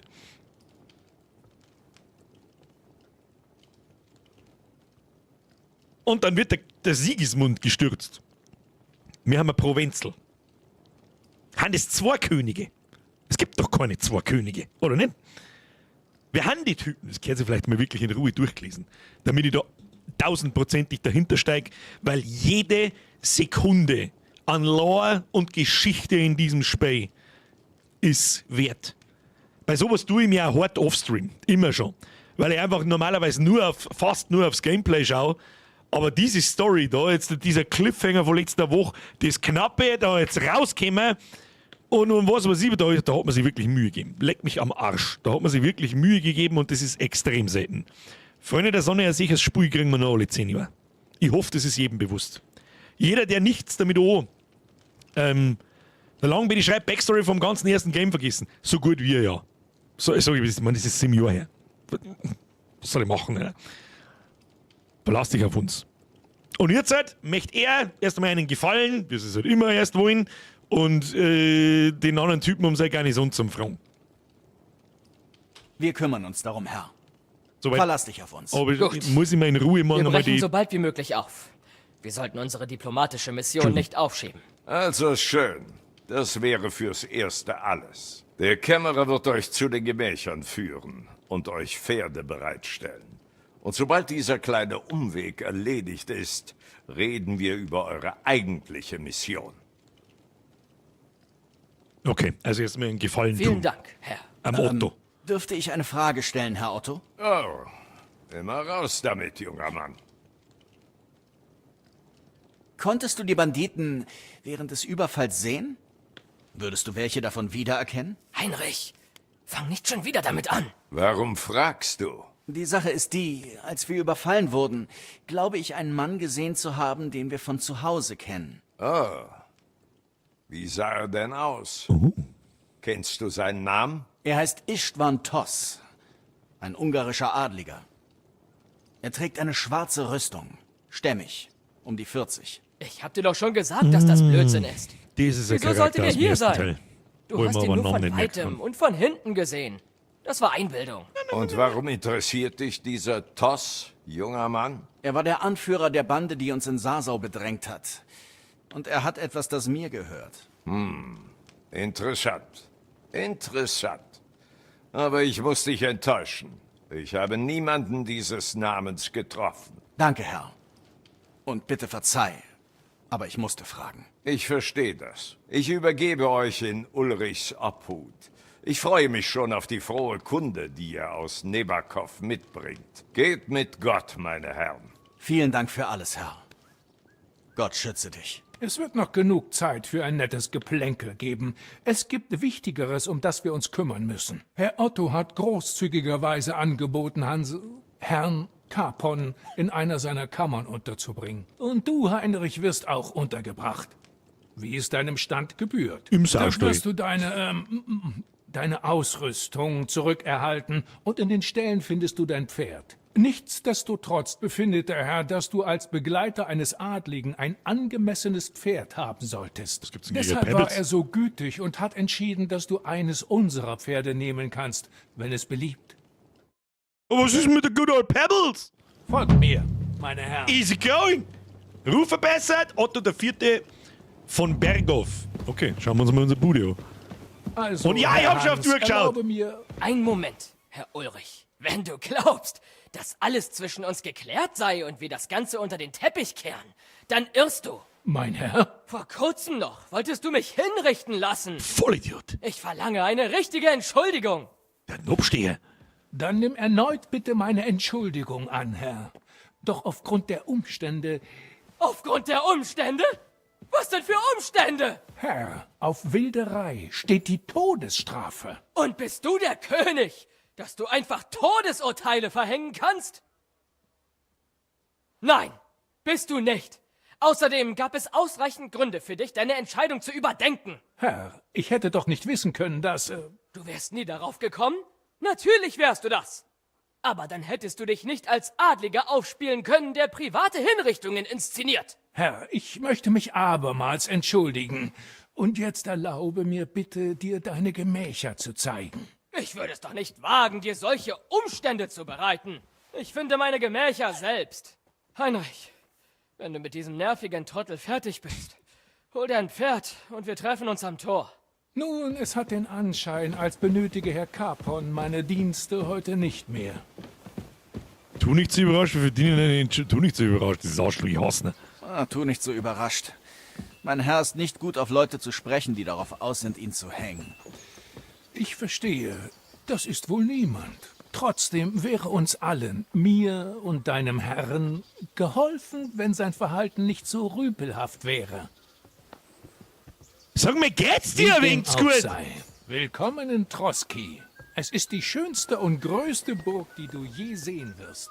Gerüchten zufolge wurde sie über dem Schlund der Hölle errichtet und deswegen plagen uns hier Dämonen. Die ist Aber übrigens glaub einer kein echten Burg Wort davon. nachempfunden. Es Oder ich ist glaube sogar Geschwätz, 1:1 mit dem nachgebaut. die Diener ihre Faulheit und Unfähigkeit entschuldigen. Auch ohne das ist es schon schwierig genug, hier alles problemlos am Laufen zu halten. Du, deine Scheißstory interessiert mich eigentlich einen Scheißdreck. Ich sag das freiweg, wie es ist. Folge dem Kämmerer. Wie weiß, wenn du jetzt deine dumme Fresse hältst, du bringst mich in mein Zimmer ein. Schnauze halten, du Trottel! Übrigens ist dieser Ort für Fremde wie ein Labyrinth. Man verläuft sich leicht. Ah, das sagst du jetzt, nachdem ich die ganze scheiß Burg 8-mal in der Finstern umeinander gerannt bin und keine Ahnung, was ich da hab. Du Arschloch! So, weißt du, für was jetzt Zeit ist? Nikos! Du bist der Erste, der 19 Minuten, exakt 19 Minuten wartet, bis ich auf sein 100er reagiere. Nikos! So, Phase 1, Rest in Peace, Mr. Headphone User. Jeder, der jetzt einen Ton auftreibt, hat, ist selber schuld. Zweitens, Nikos! 3-stellige Beträge in Verbindung mit einem Namen, den ich damit zum ersten Mal lese. Ich hoffe, du weißt, was du da tust. Es ist absolut übertrieben. Zum 1000. Mal. Ja, wahrscheinlich haben von 1000 Leuten 980 das schon 400 Mal gehört, aber was soll ich machen? Was soll ich machen? Seid gegrüßt, Herr von Birkbert, Hashtag Nachschau-Squad. Das vor 20 Minuten. Nichts Nachschau, nichts mit dem Nachschau-Squad. Haben wir noch nicht fertig heute? Ja, haben wir noch nicht fertig! Nikos, ich hoffe, du bist überhaupt noch da. Ah, da ist er, da ist er. Jetzt lest die Tonhose fix. Ja, gut, dabei vielleicht auch leicht lästig. Da, nimm das und dann lest das nicht mal. Nikos, merci dir. Selbstverständlich freue ich mich darüber. Kuss auf die Nuss, aber reißt sich ein bisschen mit den Beträgen zusammen. Jetzt war es eine ganze Zeit lang recht ruhig. Kommst du her? Letzten Mittwoch haben wir auch wieder einen gehabt. Heißt, das ist wieder alles beim Teufel. Nikos, merci dir. Ich hoffe, du hast ein gelbes Symbol neben deinem Namen, du bist lang nur dabei. Du hast wahrscheinlich die Ansage auch schon 30 Mal gehört, aber es ist einfach scheißegal. Dankeschön. So, der Olivia Schleichzee, gute Nacht, Kuss auf die Nuss. So, was wir mir jetzt auf alle Fälle notieren. Phase 1, wir lesen nur den Zeitungsartikel, wenn wir mit dem Spulen fertig sind. Ich denke, ich hoffe, so in 10 Minuten, keine Ahnung, 5 Minuten vielleicht, je nachdem, wann ich wieder frei in die Welt gelassen werde, damit ich morgen ein bisschen spulen kann. Ja? Offstream. Keine Sorge, wir konzentrieren uns in die Streams nur auf die Main Story. Das bedeutet, Mittwoch geht es mit der Main Story weiter Richtung Garnison und dem Typen. Das ist ein wunderschöner Cliffhanger erneut. Wunderbar. Und am Freitag sowieso. Und ich hoffe, wir haben bis jetzt das beste Spiel des Jahres vor uns. Das ist hoffentlich jedem klar. So, weiter geht's jetzt. Aber was wärst du Worten? Schau, es lang willst jetzt, du Arsch! Kasperl, schau, Die du bist Arsch! Gefängniszellen sind dort unten. Aber ich denke, mit dem Teil der Burg bist du bereits bestens vertraut. Nicht wahr? Wenn du mich nicht im Kerker unterbringen willst, muss ich da nicht nochmal hin. Entspann dich, wir sind fast Hol dir noch dein Zeug zurück, bevor du das vergisst. Das liegt doch in meinem, ich gehe jetzt mal schwer davon aus, das liegt in meinem Kammerl, in einer Kiste oder so, oder nicht? Wo soll ich mir das holen? War jetzt eigentlich schon da davon. wären wir. Ja, Zeit Neben ist einem Bett gibt es außerdem eine Truhe, in die wir deinen Besitz gelegt haben. Siehst du das? Neue Kleidung. Ein kleines Geschenk unseres gnädigen Herrn, um sicherzustellen, dass du nicht wieder für einen Bettler gehalten wirst. Wie war's jetzt, wenn du dein freches Maul einmal halten darfst, du Arschloch? Einfach dem Pfad bis jenseits des Tores. Frag nach Kabat. Er sollte eigentlich ein Pferd und Zaumzeug für dich vorbereiten. Wenn du willst, sag ihm, dass du dein eigenes behalten willst. Dann gibt er dir zumindest anständiges Zaumzeug, damit du keine Schande über uns bringst. Haben wir jetzt fertig, ja? Ist mein Diebesgut eigentlich noch da? Da, die Dinger da. Hier, Silberkreuz mit Granat, Spakulier. Was ist denn das? Spakulier. Ich hab Spakulier gelesen und jetzt Skapulier. Okay. Ja, hilft nicht. Okay, passt. So, wie schauen wir aus? Ist das nimm deine Ausrüstung. Ausrüstung. Ist das nur meine Ausrüstung oder ist da auch der andere Scheiß aus meiner Kiste drin? Den ich so da mal reingelegt habe. Ich meine, das werden wir jetzt so machen müssen. Warte mal. Zack, meine Ausrüstung. Wir sind wir beieinander. Ja, 271 von 187. Ich kann mich natürlich nicht bewegen, weil die ganze andere Scheiße. Ist das mein Schütte den Schlaftrank in den Trog des Bullen? Ach so. Haben wir soweit, oder was? Wir haben so. Hat jetzt da jemand geschissen oder hat da jemand geschmiedet? Schwierig. So. Kann mir jetzt jemand, das wird jetzt ganz nice, kann mir jemand sagen, der vielleicht bis dahin schon gespielt hat, bin ich ab da jetzt wieder frei? Oder muss ich die andere Quest machen? Ansonsten kann ich nur in der Burg da umeinander pimmeln, das dauert mir auch gegangen für morgen. Sehen wir uns am Mittwoch gleich wieder. Stadi! Absichern! Aufs Maul an! Eigentlich absolut richtig. Eigentlich. Staudi mir dir. Nikos, nochmal, das ist nicht der erste Huni, ich komme ja schließlich aus Österreich. Dann habe ich zumindest aber den Gambrinus, den habe ich so noch nicht gelesen. In Verbindung mit einem dreistelligen.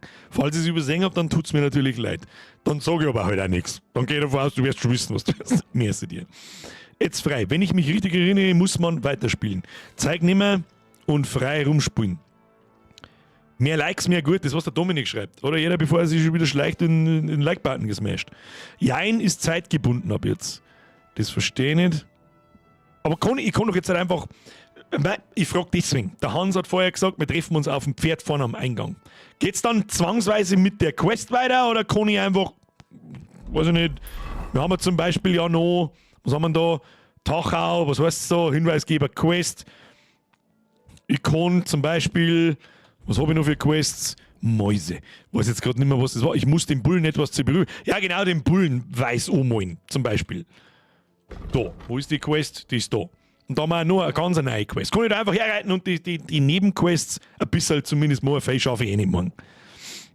Ja, du kannst jetzt freispielen. Ja, geht zwangsweise weiter dann. Ja, was jetzt? Ist zeitgebunden. Du musst die mit dem Hans treffen. Die Hauptquest geht erst weiter, wenn du mit dem Hans redst. Das ist jetzt die Frage, wenn ich zu dem Tor gehe, kommt dann automatisch eine Cutscene, wo ich dann automatisch in der Quest drin bin? Oder muss ich ihn aktiv ansprechen und bin dann erst in der Quest drin? Du hast quasi einen Tag Zeit. Okay. Ach, sonst ist die Quest kaputt, oder was?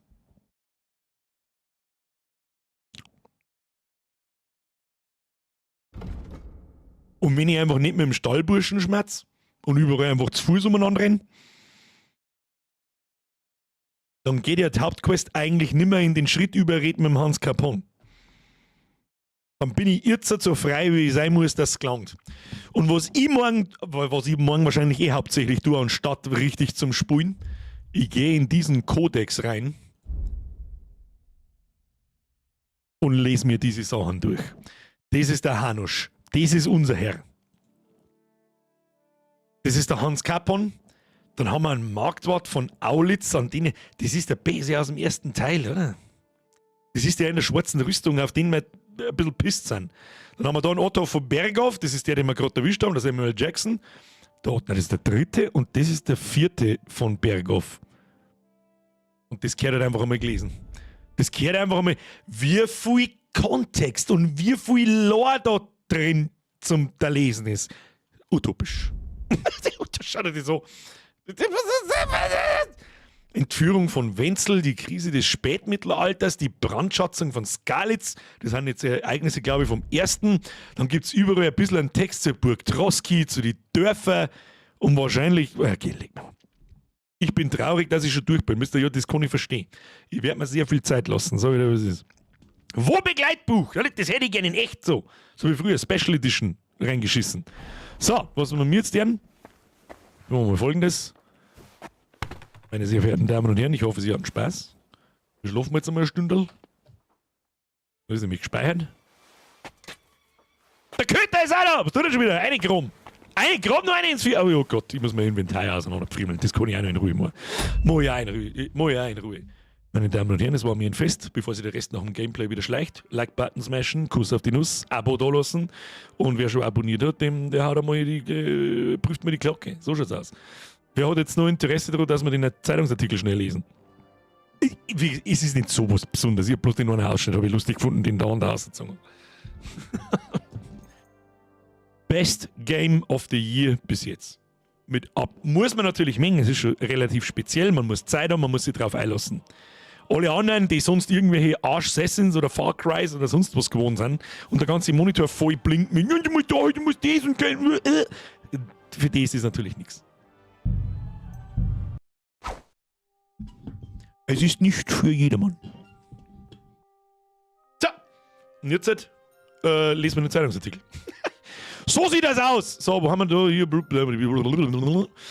Den können wir ganz aufmachen. Das war so, Achtung, Flashbang. Also der Zeitungsartikel ist halt nun mal weiß, was soll ich machen? Jetzt pass auf, nicht, dass da irgendwas kann, was angeht. Das ist wurscht, das können wir jetzt einmal, das passt schon. So. Und dann machen wir so. YouTube-Video, machen wir so. Funktioniert das? Ja. Oh, da ist noch der Pause-Button vom letzten Mal. Also, jetzt mal so, am 14. hat das eigentlich irgendjemand auf dem Schirm gehabt? Wahrscheinlich nicht, weil nicht einmal YouTube selber hat gefeiert. Am 14. Februar, also am letzten Freitag, zückt seine Augen zu. Flashbang! Fire no! IGN hat 8 von 10 gegeben. IGN soll zusperren. Diese ahnungslosen Vollidioten. Das ist aber ein Witz. So, nochmal zurück, weil ich es versprochen habe, dass ich ihn vorlese. Zeitungsartikel. Am letzten Freitag ist YouTube 20 Jahre alt geworden. Was schon närrisch ist, muss ich ganz ehrlich sagen. Das ist eine närrische Scheiße. Immer wieder schön vor meiner Nase herhalten, wie alt das ich bin. Herzlichen Dank auch. Und aufgrund dessen hat mich vor einem Monat ungefähr, also 3 Wochen bevor das da losgegangen ist, hat mir ein Patrick aus Straubing, glaube ich, ist er, eine E-Mail geschrieben, so mit, habe ich hoffe, die E-Mail stimmt noch und keine Ahnung, was für ein Scheiß. Und du bist doch YouTuber und keine Ahnung. Ich habe mir schon gedacht, so, wieso kommt eine Zeitung auf mich zu? Ich sage mal, meine YouTube-Videotage sind eigentlich schon sehr lange gezählt. Das weiß, glaube ich, jeder, der da herin sitzt. Ab und zu kommen noch mal Shorts aus den Streams und so weiter. Und vielleicht einmal oder zweimal im Jahr irgendeine Art von Video, aber ansonsten gibt es eigentlich nur noch die Livestreams. Ist aber scheißegal, keine Ahnung, bla bla bla. Und dann habe ich mich gefragt, ja, Interview zu 20 Jahre YouTuber, möchten wir halt gerne aus der Umgebung jemanden haben, der relativ erfolgreich mit der Scheiße da war.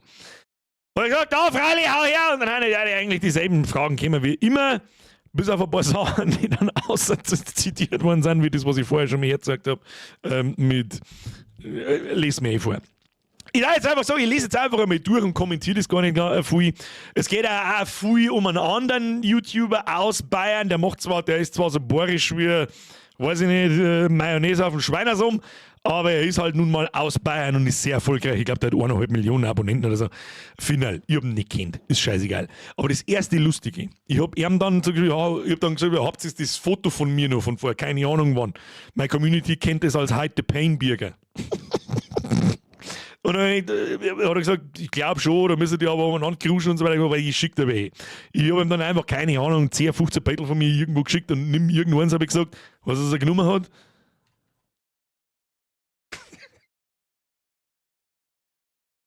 Es ist so gut. Es ist so gut.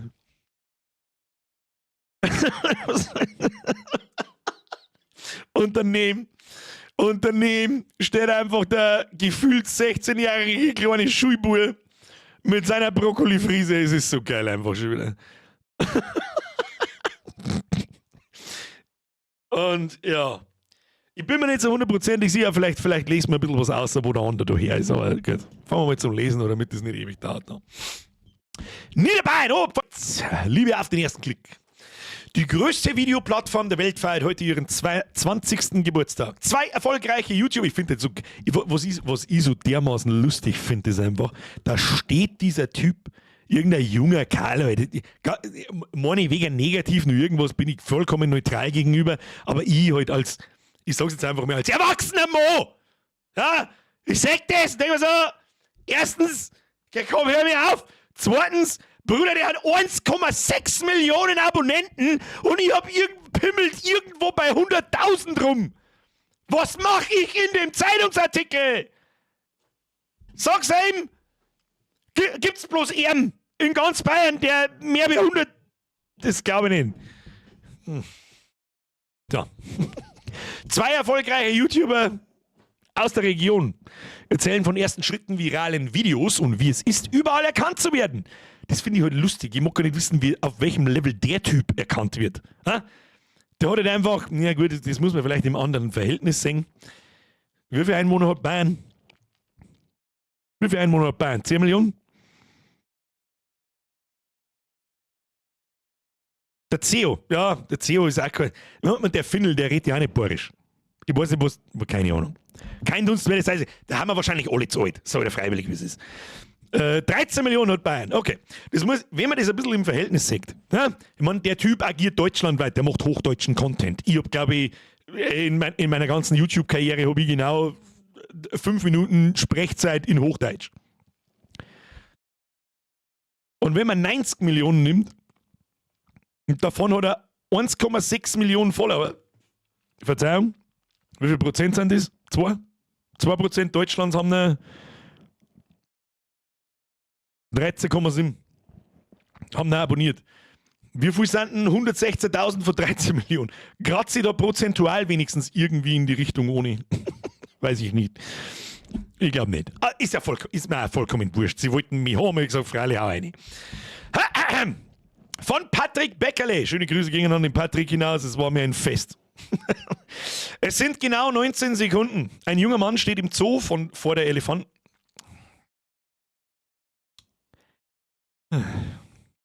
Es sind genau 19 Sekunden.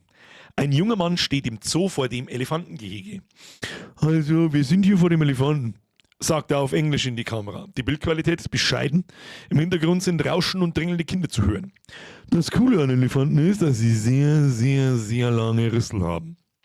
Lässt er die Zuschauer wissen. Und das ist cool. Ansonsten gibt es nicht wirklich viel zu sagen. Das Video endet. 19 unspektakuläre Sekunden und doch haben sie Geschichte geschrieben. Der Name des Videos lautet Ich im Zoo. Und der junge Mann, der darin zu sehen ist, heißt Javid Karim, keine Ahnung, ein deutsch-amerikanischer Informatiker und einer der 3 Erfinder von YouTube. Ich im Zoo war 2005 das allererste Video, das dort veröffentlicht wurde. Die Idee für die Plattform, auf der Nutzer aus aller Welt Videos hochladen und austauschen können, wurde angeblich auf einer Party geboren. Heute feiert sie selbst ihren 20. Geburtstag. 2005 war YouTube ein Experiment und Wagnis. 2025 ist YouTube die größte Videoplattform der Welt und eine milliardenschwere Marktmacht. Das musste eigentlich mal auf der Zunge zergehen lassen innerhalb von 20 Jahren.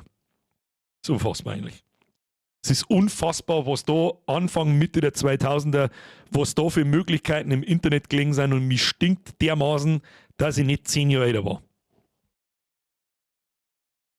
Muss ich jetzt einfach so sagen. So, da sehen wir natürlich mich. Und was haben wir da? YouTube und sein Logo haben sich im Laufe der Jahre verändert. Das Grundkonzept nicht. Wunderschön, was haben wir da?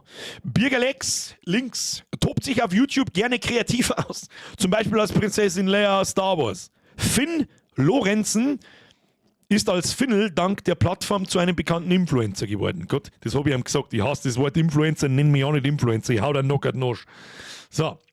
Mit wenigen Klicks findet man so gut wie alles. Wer auf YouTube sucht, findet dort so gut wie alles. Eine 30 Jahre lang verschollene Sowjet-Filmversion von Herr der Ringe. Wissenschaftliche Vorträge von Harvard-Professoren, Katzen, die zu Katy Perry tanzen, alles nur wenige Klicks entfernt. Ebenso wie ein bärtiger Landauer mit einer Vorliebe für bohrischen Blödsinn und einer Abneigung gegen Preisenscheißdreck. Sie haben es einfach wirklich eingeschrieben.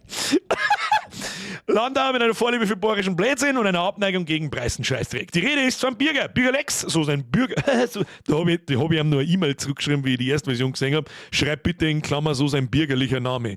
Weil die Leute sterben vor lauter Lohr. Hat er leider nicht mehr können. Ist einer der bekanntesten YouTuber aus Ostbayern. Manche seiner Videos, in denen er beispielsweise über Preißenkinder schimpft oder über Leberkas philosophiert, genießen in der Region Kultstatus.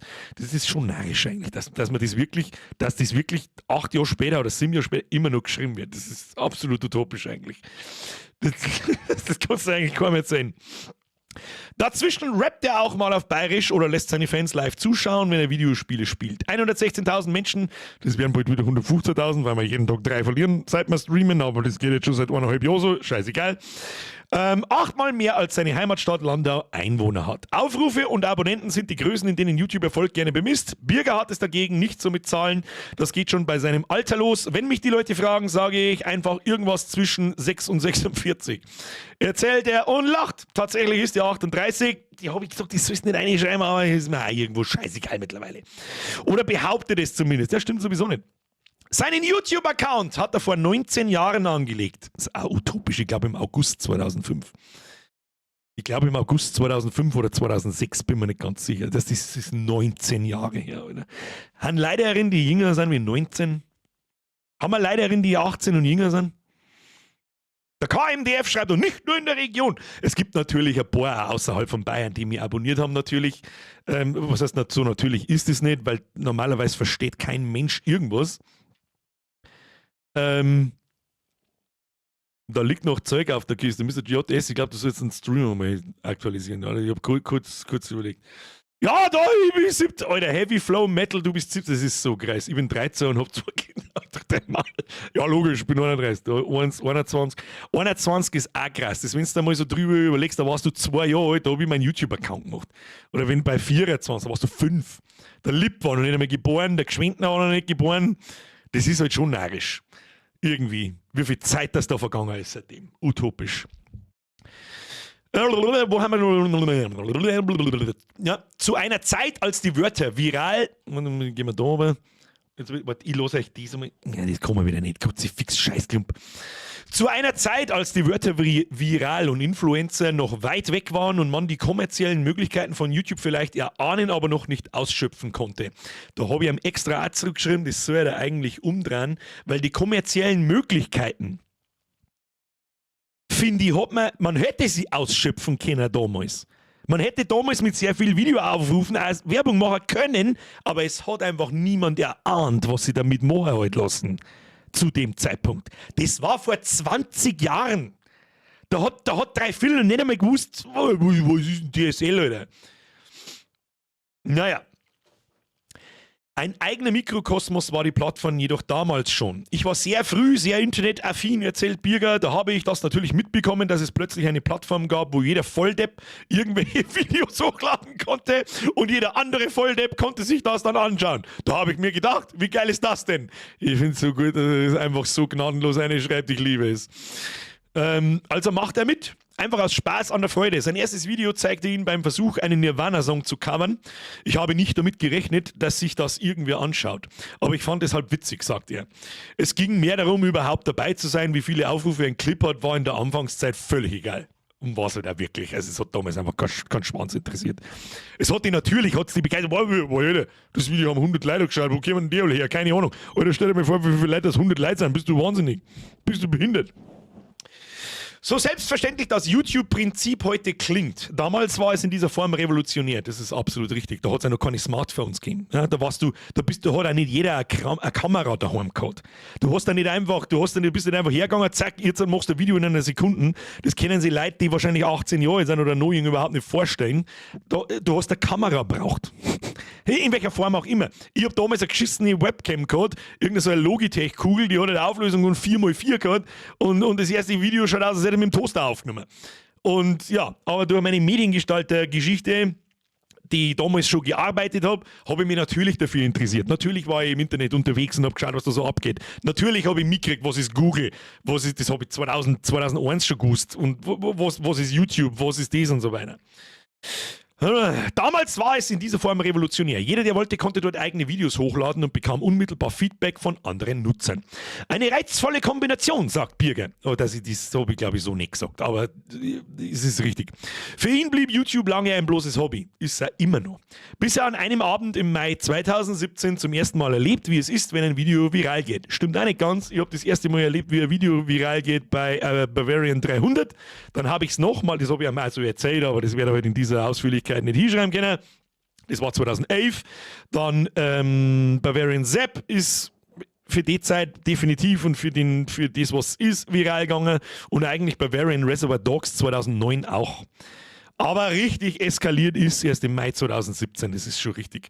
Zum ersten Mal erlebt, wie es ist, wenn ein Video viral geht. How to Leberkäse. Alter, was bin ich für ein Preisenschill.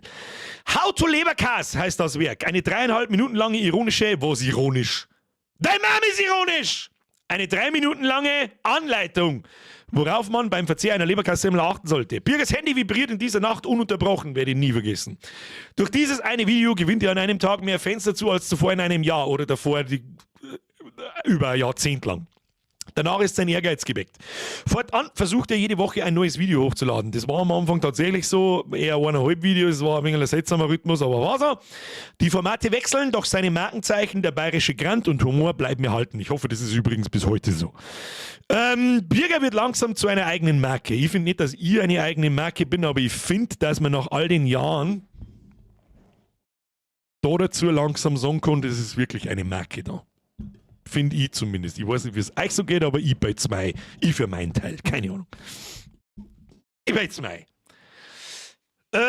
So, scheiße, wo haben wir jetzt stehen bleiben? Bleiben wir halt. Birger wird langsam zu einer eigenen Marke. Ab da fängt es auch an, dass ihn Leute auf der Straße erkennen.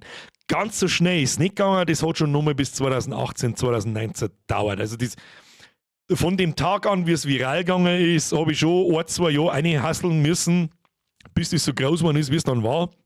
Habe dann auch noch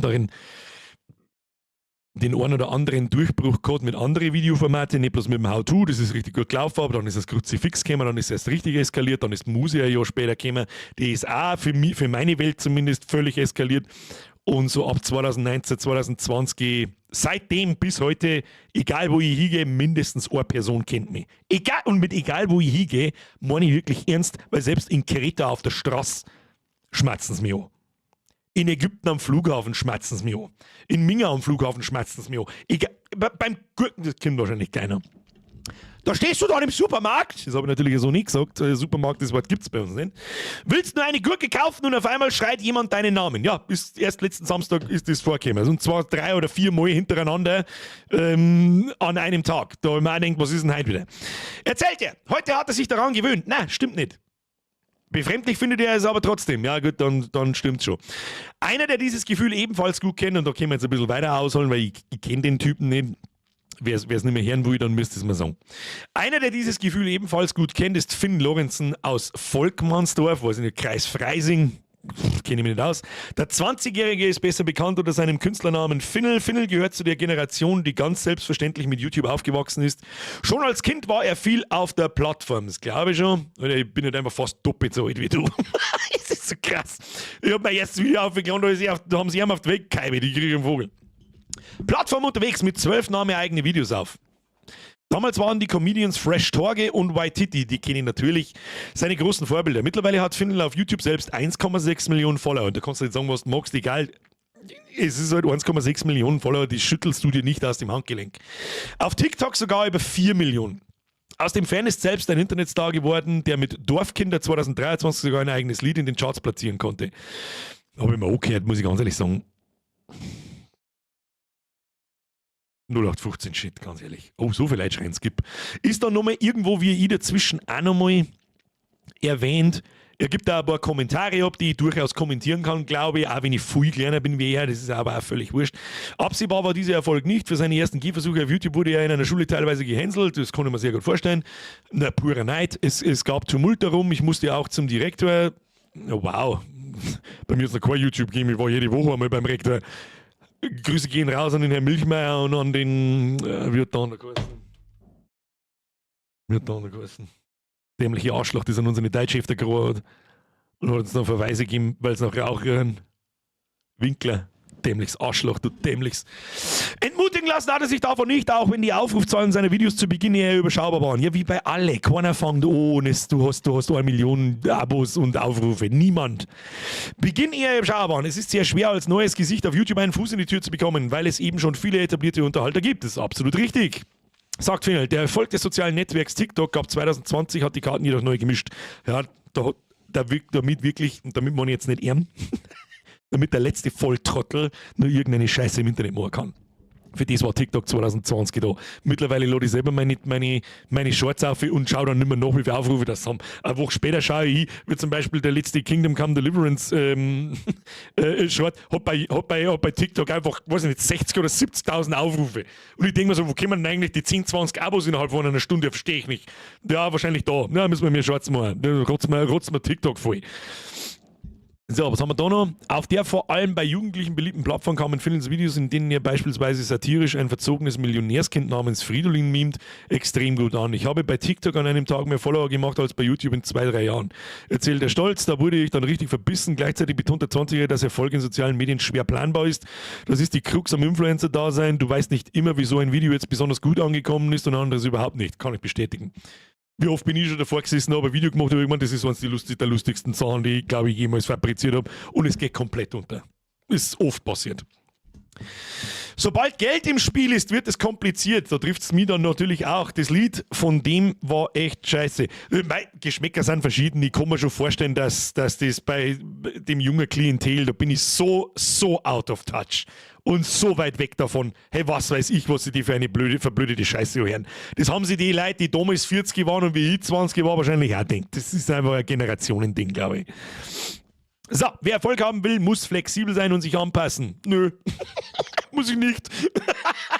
Betont Phil. Aber zur Wahrheit gehört auch, man muss schon schauen, was den Leuten gefällt. Da gebe ich ihm nicht ganz unrecht. Wenn den Leuten nicht gefallen würde, was ich mache, dann würde ich es wahrscheinlich nicht machen. Der Erfolg gibt ihm recht und hat auch auf seinen YouTube-Kanal abgefärbt. Dieser erreichte nach dem Durchbruch bei TikTok schnell eine Größe, die Findel für Unternehmen als Werbepartner interessant machte. Und da kommt jetzt da ich nochmal irgendwann. Früher fragte man sich, wie man mit YouTube-Videos eigentlich Geld verdienen kann. Heute weiß man. So. Wie in der analogen Welt, ja nicht nur so, das ist halt Blödsinn, aber gut. Wie in der analogen Welt gilt jedoch auch auf YouTube, sobald Geld im Spiel ist, werden die Dinge komplizierter. Das darf ich nicht mal sagen, wenn man sie nicht so abhängig davon macht, ganz einfach. Ich habe diese Angebote auch gekriegt, sagt Birger. Die bieten dir so viel Kohle, dass du denkst, Alter, ich wäre ein absoluter Vollidiot, wenn ich das nicht annehme. Da kommst du schon ins Überlegen. So habe ich ja, glaube ich, oft genug der Hörerin mal verzeiht, was hier mit wie heißt es, NordVPN und Late Shadow Shaddens und so weiter. Und ja, weil mich solche Werbung einfach selbst hart nervt, sagt er ehrlich, entschied er sich aber dagegen. Und das ist bis heute so und ich glaube, ich bin bis heute davon überzeugt, auch wenn mir das aktiv niemand sagt von euch, dass mir dadurch, dass meine Community durch so lange Zeit loyal immer noch da ist und vor allem nach solchen harten Content-Brüche, ja, und Content-Wechsel, die normal jeden YouTuber auf diesem Planeten aus dem Leben ficken, das immer noch funktioniert, immer noch Spaß macht und natürlich gebe ich am Finnel auch irgendwo recht, natürlich da die irgendwann aufhören, wenn das keiner mehr anschauen will. Da braucht man nicht rundherum lügen. Das ist absoluter Bullshit. Natürlich da die irgendwann aufhören. Aber solange es noch Spaß macht, ich habe mit allem aufgehört, was mir keinen Spaß macht. Ja, die alten Videos. Wenn man irgendwann ein neues Format einfällt und ich hätte es vorgehabt mit Kingdom Come, ich habe über 3 oder 4 Stunden aufgenommene Videos da draus, kurzweilige Videos zu machen. Es geht halt einfach nicht, da ist das Spiel nicht das Richtige. Aber vielleicht in Zukunft findet man andere Spiele, wo man wieder ein bisschen mit Videos zurückkommen kann. Ich meine, ich möchte es ja selber. Aber ich muss halt Bock haben. Und darum habe ich bis jetzt nicht einfach irgendwas genommen und ja, passt schon. Und habe mit allem aufgehört, auf was ich keinen Bock mehr habe. Podcast, kein Bock mehr, weg damit. Musik, vielleicht mal wieder, wenn ich mal wieder Bock habe, haben wir irgendwas aussehen, weiß ich nicht. Aber das sage ich auch schon seit 3 Jahren und irgendwie fühle ich nicht. Die alten Videos. Ein Kruzifix vielleicht einmal, ja, über TikTok-Kruzifix habe ich nachgedacht. Tun Sie sich mal nicht hinunter. Mag ich aber auch nichts versprechen. Ich meine, ihr kennt's mich. Die bieten dir so viel Kohle, dass du denkst, Alter, ich wäre ein absoluter Vollidiot, wenn ich das nicht annehme, da kommst du schon mal ins Überlegen. Er entschied sich aber dagegen, weil mich solche Werbung einfach selbst hart nervt. Ich finde es halt wirklich krass, wie viel Werbung das da teilweise in die YouTube-Videos drin ist. Davon bin ich nicht ausgenommen. Haben wir letztes Mal erst gehört, wie viel dermaßen viel Werbung, dass YouTube in meine Streams reinrotzt. Das bin nicht ich übrigens. Das ist wichtig. Ich bin das nicht. Das macht YouTube automatisch. Ist schon frech. Muss man aber allerdings auch dazu sagen, ich habe auch was davon, so ist es nicht. Ja? Ich werde nicht reich davon, aber ja, Kleinvieh macht auch Mist. Wichtig. So. Jetzt gehen wir mal zum Punkt. Außerdem wollte er stets selbst entscheiden, wann und welche Videos er veröffentlicht. Genau. Ich habe keinen Druck von außen, du musst diese Werbung machen oder sonst irgendeinen Scheiß. Das ist die gechillteste Scheiße ever. Und ja. So arbeitet er trotz seiner 116.000 Follower weiter unter der Woche ganz regulär, hat dafür aber auf seinem YouTube-Kanal alle Freiheiten. Und das ist unbezahlbar, Kinder. Das ist unbezahlbar. Jeder, der vielleicht überlegt, in diese Branche einzusteigen oder jedem, den es passiert, ich kann es nur empfehlen. Scheiß auf die Bornudjal nebenher. Du kannst das, wenn du das richtig machst, du kannst so beschissen viel Geld verdienen mit der Scheiße, ohne dass du jeden Müll annimmst. Und auf irgendwelche 10% Deals mit Holy oder was weiß ich was, kann jeder, der auf dem Level ist, dass er sich eine Angebote kriegt, leicht verzichten, ohne dass er pleite geht. Mehr kann ich nicht sagen dazu. Finnel dagegen sagt, es war schon immer mein Traum, dass ich von YouTube leben kann. Kannte ja. Und ich bin nicht einmal ein Zehntel so groß wie du. Und mache seit 3 Jahren eigentlich nicht mehr das, was mich groß gemacht hat. Und ich kann immer noch leben davon. Ich möchte es bloß einmal gesagt haben. Die Frage kriege ich mich auch sehr oft gestellt. Und ich glaube, ich habe es auch schon 5000, also wer jetzt noch da ist, sowieso, die habe ich schon 5000 Mal gesagt. Ich würde auch weiter Videos machen, wenn ich kein Geld dafür bekommen würde, betont er. Das glaube ich ihm nicht. Das glaube ich ihm nicht. Warum? Da widerspricht er sich ein bisschen. So wie es ist. Oben sagt er nämlich, wenn es keiner anschaut, dann darf ich keine Videos machen. Ja, wenn die Videos keiner anschaut, dann kriegst du keine Werbung gezahlt. Ja, niemand bezahlt dir für deine Scheißvideos, die keiner anschaut. Was soll ich machen? Andere haben Werbepartner, Bürger oder Österreicher. Du hast vielleicht einen Werbepartner, machst 68 Mal in der Minute, machst Werbung für Nord-Süd-West, Raid Shaddons. Ich hab Österreicher, ich hab ein ganzes Land, du Pisser! Dein Werbevertrag, pissend Österreicher! Wo sind die Österreicher? Ab in den Chat.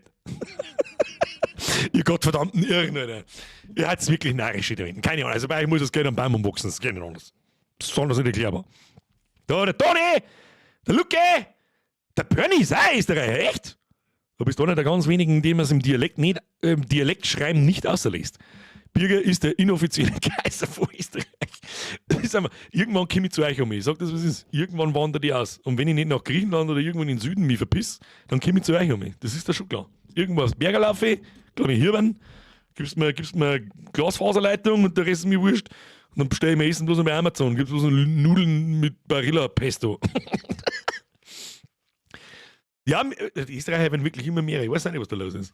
Ja, die Österreicher und Bayern, ich sag's schon, wir sollten um die Schweiz, um die rechte Seite von der Schweiz zumindest, um die nördliche Seiten, ganz nördliche Seiten von Italien, Österreich und Bayern, eine Mauer rundum ziehen, aus Bierkasten, so hoch, dass wenn der Preis ankommt, so nach oben schaut, dass er sich der Beißknack bricht. Ja, haben wir fein raus. Ja, macht's mit so einem Kine, man nimmt den ganzen Bums, da haben wir schon mal drüber geredet.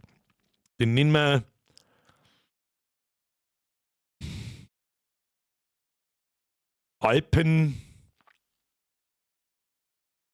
Alpendreier. Und es gibt immer Dreier. Immer. Ja? Das ist immer das mit den Bierkasten so ganz hoch. Und immer wenn es zum Schnackseln wird, müssen mindestens 3 Personen da sein. Bin für den Alpendreier. Alpendreier besser als Alpenrepublik. Sehe ich jetzt nicht so.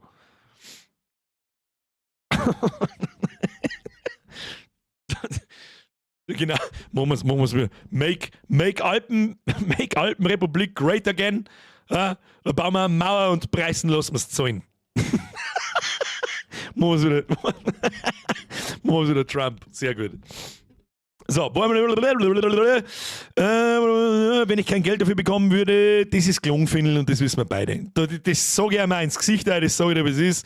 Dank der aufgebauten Reichweite und seiner Kollaborationen kann er das heute und zwar durchaus gut. Ich würde auch weiter Videos machen, wenn ich kein Geld mehr dafür bekommen würde. Sage ich die gnadenlose Lüge. Betont er. Aber es ist natürlich schön, dass ich mit YouTube und einem Job, den ich eigentlich immer noch als Hobby sehe, gutes Geld verdiene. Ich kann mich absolut nicht beschweren. In einem Punkt sind sich dagegen beide einig. YouTube hat ihre Leben massiv verändert, zum Guten und das ganz analog. Das ist absolut richtig. Freunde der Sonne, das habe ich euch auch schon ein paar Mal gesagt, ihr wisst nicht, aus was für einer Scheiße, dass ihr mir ausgezogen habt und der ganze Bums da und immer noch derz, das ist unfassbar. Dafür bin ich bis ans Ende meiner Tage, so schwul bis es hören möchte, ist mir scheißegal, bin ich dafür dankbar und darum hagelt es hier regelmäßig Dankeschöns. Ja, und wenn sie es nicht mehr hören können, ist es mir auch scheißegal. Ich sag das freiwillig, was ist.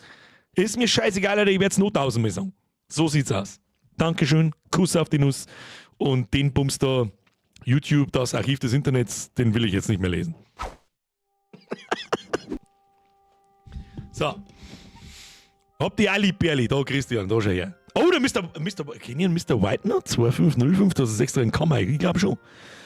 Herzal-Spam brauchen wir nicht. Da, das, was der Wulfeck schreibt, das ist die einzige Reaktion, die ich von meiner Community erwarte. Nix Herzal. Gay!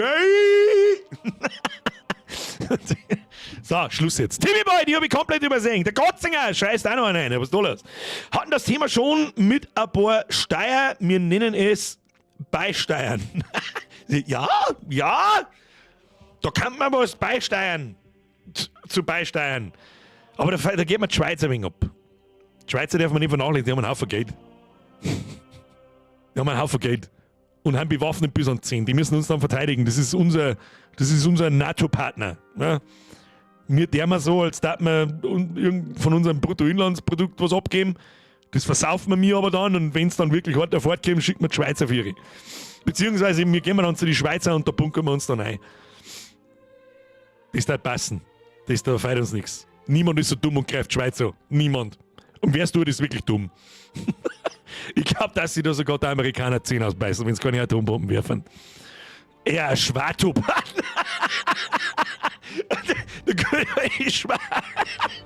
Oh, die gute Alpenallianz. Die jetzt ja gut. Alpenallianz. Oh, das war so gut. Ich schwör's dir, wir werden die krassesten Motherfucker, die umeinander laufen. Wir werden die krassesten Motherfucker, die umeinander laufen. Sag ich dir freiwillig, wie es ist. Klingt vielleicht arrogant, klingt hochnäsig, aber irgendwo haben wir uns das auch verdient. So sieht's aus. So, jetzt muss ich diesen Flashbang-Automaten da mal weg da. Herr Gotzinger, Kuss auf die Nuss, merci dir. Timmy-Boy, das hasse ich bei anderen wirklich. Die scheißen dich zu mit kauf dies, und zwar von irgendwas, was wieder zu ihrem Content oder sowas zu tun hat und das alle 5 Minuten. Deswegen liebe ich einfach und dafür vielen Dank. Herr Timmy-Boy, dafür brauchst du nicht du schon gleich 5-mal nicht bei mir bedanken, weil ganz ehrlich, du sitzt da und wirfst auch in jedem Stream Minimum 1, 2, 3, 4, 5 Euro da rein. Und das ist ganz automatisch, heißt das für mich, die scheiß 10% von Holy oder sonst irgendwas, die braucht's nicht. Das kommt anderweitig. Und wenn es nicht kommen, dann habe ich Pech gehabt, dann kommen sie auch nicht, wenn ich da alle 5 Minuten irgendeine Scheiße in die Kamera halte. Und das ist halt das, was mir halt so hart nervt, genau wie du das geschrieben hast, dass dann Leute irgendwelchen Mist, mit dem sie überhaupt nichts zu tun haben, dir verkaufen, wie toll das ist. Sag, was soll das denn? Glaubst du, dass wirklich auch nur einer von den ganzen YouTube-Kanälen mit NordVPN selber NordVPN benutzt? Hör mir doch auf! Nein! Weil es kein Mensch braucht! Das muss man vielleicht auch mal dazu sagen. Aber das war natürlich dumm. Hey, kauf mal mein NordVPN, da krieg ich irgendwas. Aber ist so der Scheißdreck, den eigentlich keiner braucht, aber kaufen trotzdem. Und wenn ich Werbung mache für irgendwas, dann ist für meinen eigenen Merch, den ich selber gemacht habe, gut, ist zumindest die Motive, selber drucken tue ich es natürlich nicht. Und vor allem, der Chris ist die einzige Partnerschaft und das ist keine Partnerschaft mehr, das ist eine Freundschaft. Wir reden so viel und regelmäßig miteinander, er zeigt mir so und ich übersetze seine Heftel und zeige das alle 3 Monate mal her, da wird keiner sterben. Ja? Anstatt dass ich jetzt jede Stunde, jetzt machen wir Werbepause, und drücke irgendeinen Knopf und dann läuft da irgendeine Rotze 5 Minuten später, ja, hast du schon mal einen Holy gekauft, du kaufst dir mal einen Holy. By the way, du es nicht. Das muss ja jeder selber wissen, das ist nicht mein Problem. Aber Weifen schreibt was Interessantes, da reden wir auch jedes Mal drüber, ist mir auch wurscht. Wenn Paulana Augustina, und ich glaube, ich darf mich sogar trauen, dass ich ein Gösserradler annehme. Wenn die fragen daten, da die wahrscheinlich, und der Dr. Pepper, die, wenn fragen daten, da die wahrscheinlich sagen ja. So wie es ist. Gibt keine besseren Getränke auf diesem Planeten. Und jeder, der was anderes sagt und immer nur mit seinen, mit der Radler trinke, das ist auch einer so der Vollidiot. Der ist 18 und noch keine Ahnung. Soll nichts heißen, es gibt auch 18-Jährige mit Ahnung. Aber Gösser, Radler und zwar das normale, nicht irgendwie so mit Süßstoffscheiß und was weiß ich was da gibt es irgendwelche komischen, der Almdudler ist auch noch ganz weit vorne. Das ist absolut richtig. Das ist absolut richtig. Aber ich habe mir einfach absolut wie soll ich sagen, mein Lieblingsgetränk ist ein Dr. Pepper. Und da bin ich selber influenced worden. Das sage ich dir freiwillig, was es ist. Ich schaue sehr viel Eisman Gold. Sehr viel. Seit Jahren mittlerweile. Und der sauft halt regelmäßig einen Dr. Pepper. Und irgendwann habe ich beim Einkaufen dann gesehen, was dann nimmst du mal einen mit, so einen hast seit 20 Jahren nicht mehr getrunken. Du nimmst mit, denk mir so, alles klar, das ist das beste Getränk, das ich immer getrunken habe. Das ist so wie so 5 vor Cherry Coke. Irgendwie. Ist aber kein Cherry Coke. Hat einen ganz eigenen Geschmack. I fucking love it. Und seitdem bestellen man palettenweise aus Polen. damit ich es einfach im Mülleimer schmeißen kann und kein Pfand drauf ist. Beste Leben, Alter. Greta dreht sich natürlich 23 Mal im Grab um, aber dafür fahre ich auch kein E-Auto. So. Löwensepp, ich muss mich auch von dir bedanken, dass du so einen guten Content machst, der mich immer belustigt. Merci, Löwensepp. Du bist der Nächste, der zu niemandem mehr ist. Es gibt mehrere Leute neben Timmy Boy da herin, die immer am Anfang dabei sind, mit wie du jetzt zum Beispiel da gerade. Warst am Anfang auch dabei. Das geht auch nicht an mir vorbei, ohne dass es gespannt. So. Es gibt ein paar da herin, niemand da herin braucht sich für irgendwas bedanken. Niemand. Sehen wir es als ein Geben und Nehmen. Ich habe ja auch was davon. Und wenn mir Leute wieder irgendwelche Sachen schreiben, so von wegen, wow, krass, du hast mir da irgendeine krasse Zeit geholfen und keine Ahnung, das ist für mich auf meiner Seite da so schwer greifbar, weil ich immer noch der Meinung bin, und es ist auch so, ich bin irgendein fetter Vollidiot, ich habe mir da hergesessen und labert irgendeine Scheiße in die Kamera hinein und in dieses Mikrofon, blödelt ein wenig in irgendwelche Spiele umeinander, hab den Spaß meines Lebens und wenn dann Leute da haben, die zuschauen und haben da einen Spaß ihres Lebens, dann denke ich mir so, ja, das ist ein absolut Win! Win-Win! Herr Turnover! Kuss auf die Nuss. Ziehst der neue fetter Trottel im Internet. Nach über 2 Jahren Sub und Follow seit How to Lebergas. Merci for the Entertainment. Niemand braucht sich bei mir bedanken. Und das sage ich noch 5000 Mal. Ist mir scheißegal, ob es unglaublich glaubwürdig wird irgendwann oder ob es euch nervt. Es ist mir egal. Mr. Birdlike, halt die Schnauze. Ich bedanke mich, dass ich die vor 10 Jahren in das 2 Karen hab dürfen. Du bist der lebende Beweis, dass ich 2015 vor 3 Livestream da. Einer davon war ich, einer davon warst du, einer davon war die Bürgerin. Da haben wir uns kennengelernt. Auf das 2. Das Lustige ist, ich weiß nicht von ihm so, wie das Song, wer er da eigentlich ist. Da, Mr. Birdlike. Manche wissen's. Aber die breite Masse weiß es sicher nicht. Aber ich kann euch so viel sagen, ihr habt es schon mal gesehen. Sehr gut! Wir brauchen uns nicht bedanken, wir tun es trotzdem. Merci für. Dann sitzen wir beide im gleichen Boot. Weiß ja jeder. Ja, es ist der Flash natürlich. Da ist auch eine, gut, den habe ich damals 2015 beim Streaming kennengelernt und dann ist da über die Jahre ist da halt einfach eine Freundschaft draus geworden. It is what it is. Wo viele Wege führen nach Rom, heißt's. So! Ist der Birdlike der Gürtel? Nein, ist nicht der Gürtel. Der Gürtel ist eher auf dem Flockiani seiner Seiten. Und wer nicht weiß, wer der Flash ist, der schaut sich jetzt das ist eigentlich das letzte richtige How-To, glaube ich. Der schaut sich jetzt ein How-To Kurztrip an. Da seht's ihn.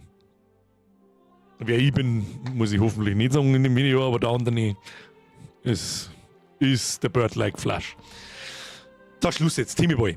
Du natest jetzt eigentlich auch mit 2 Accounts, weil einer gesperrt ist dann nach dem 5. Mal, oder wie läuft das denn? Dann bedanke ich mich halt, weil ich bin neu, also danke, ja, so, ich bedanke mich, wenn ich will, nicht wenn du willst. Okay, ich hab's verstanden. Bora, merci für 44 Monate. Und wer das Danke nicht mehr hören kann, soll sich verzupfen. Hashtag Full Homo! Da bin ich dabei, Alter. Ah, da bin ich. Ah, look, wie wird der Eminem beim Rap gesagt? Look, it's raining dicks. Ah. Das ist für mich das Battle im Kopf, das ich im Kopf habe, wenn ich Full Homo lese. So, Kinder! Jetzt ist 2 Minuten für Ivy. Ich hoffe, es war einigermaßen amüsant. Wir haben ein brachial gutes Spiel vor uns und da werden wir so lange weiterspielen, solange ihr Bock habt und solange ich halt auch Bock habt natürlich. Ich kann mir sehr gut vorstellen, dass das ist immer so, egal wie gut das Spiel ist, dass über die ganze Gaudi noch 1-2 Wochen lang richtig gut auch bei allen ankommt und dann nimmt es ab wie immer und dann kommen wir wieder mit ein bisschen Abwechslung daher. Am 28. Februar, wenn mich nicht alles täuscht, kommt Monster Hunter Wilds. Das ist das erste Mal, dass ich in die Monster Hunter Geschichte versuchen werde, ernsthaft einzusteigen. Ich habe Monster Hunter nie wirklich gespielt. Timmy Boy, Schluss jetzt!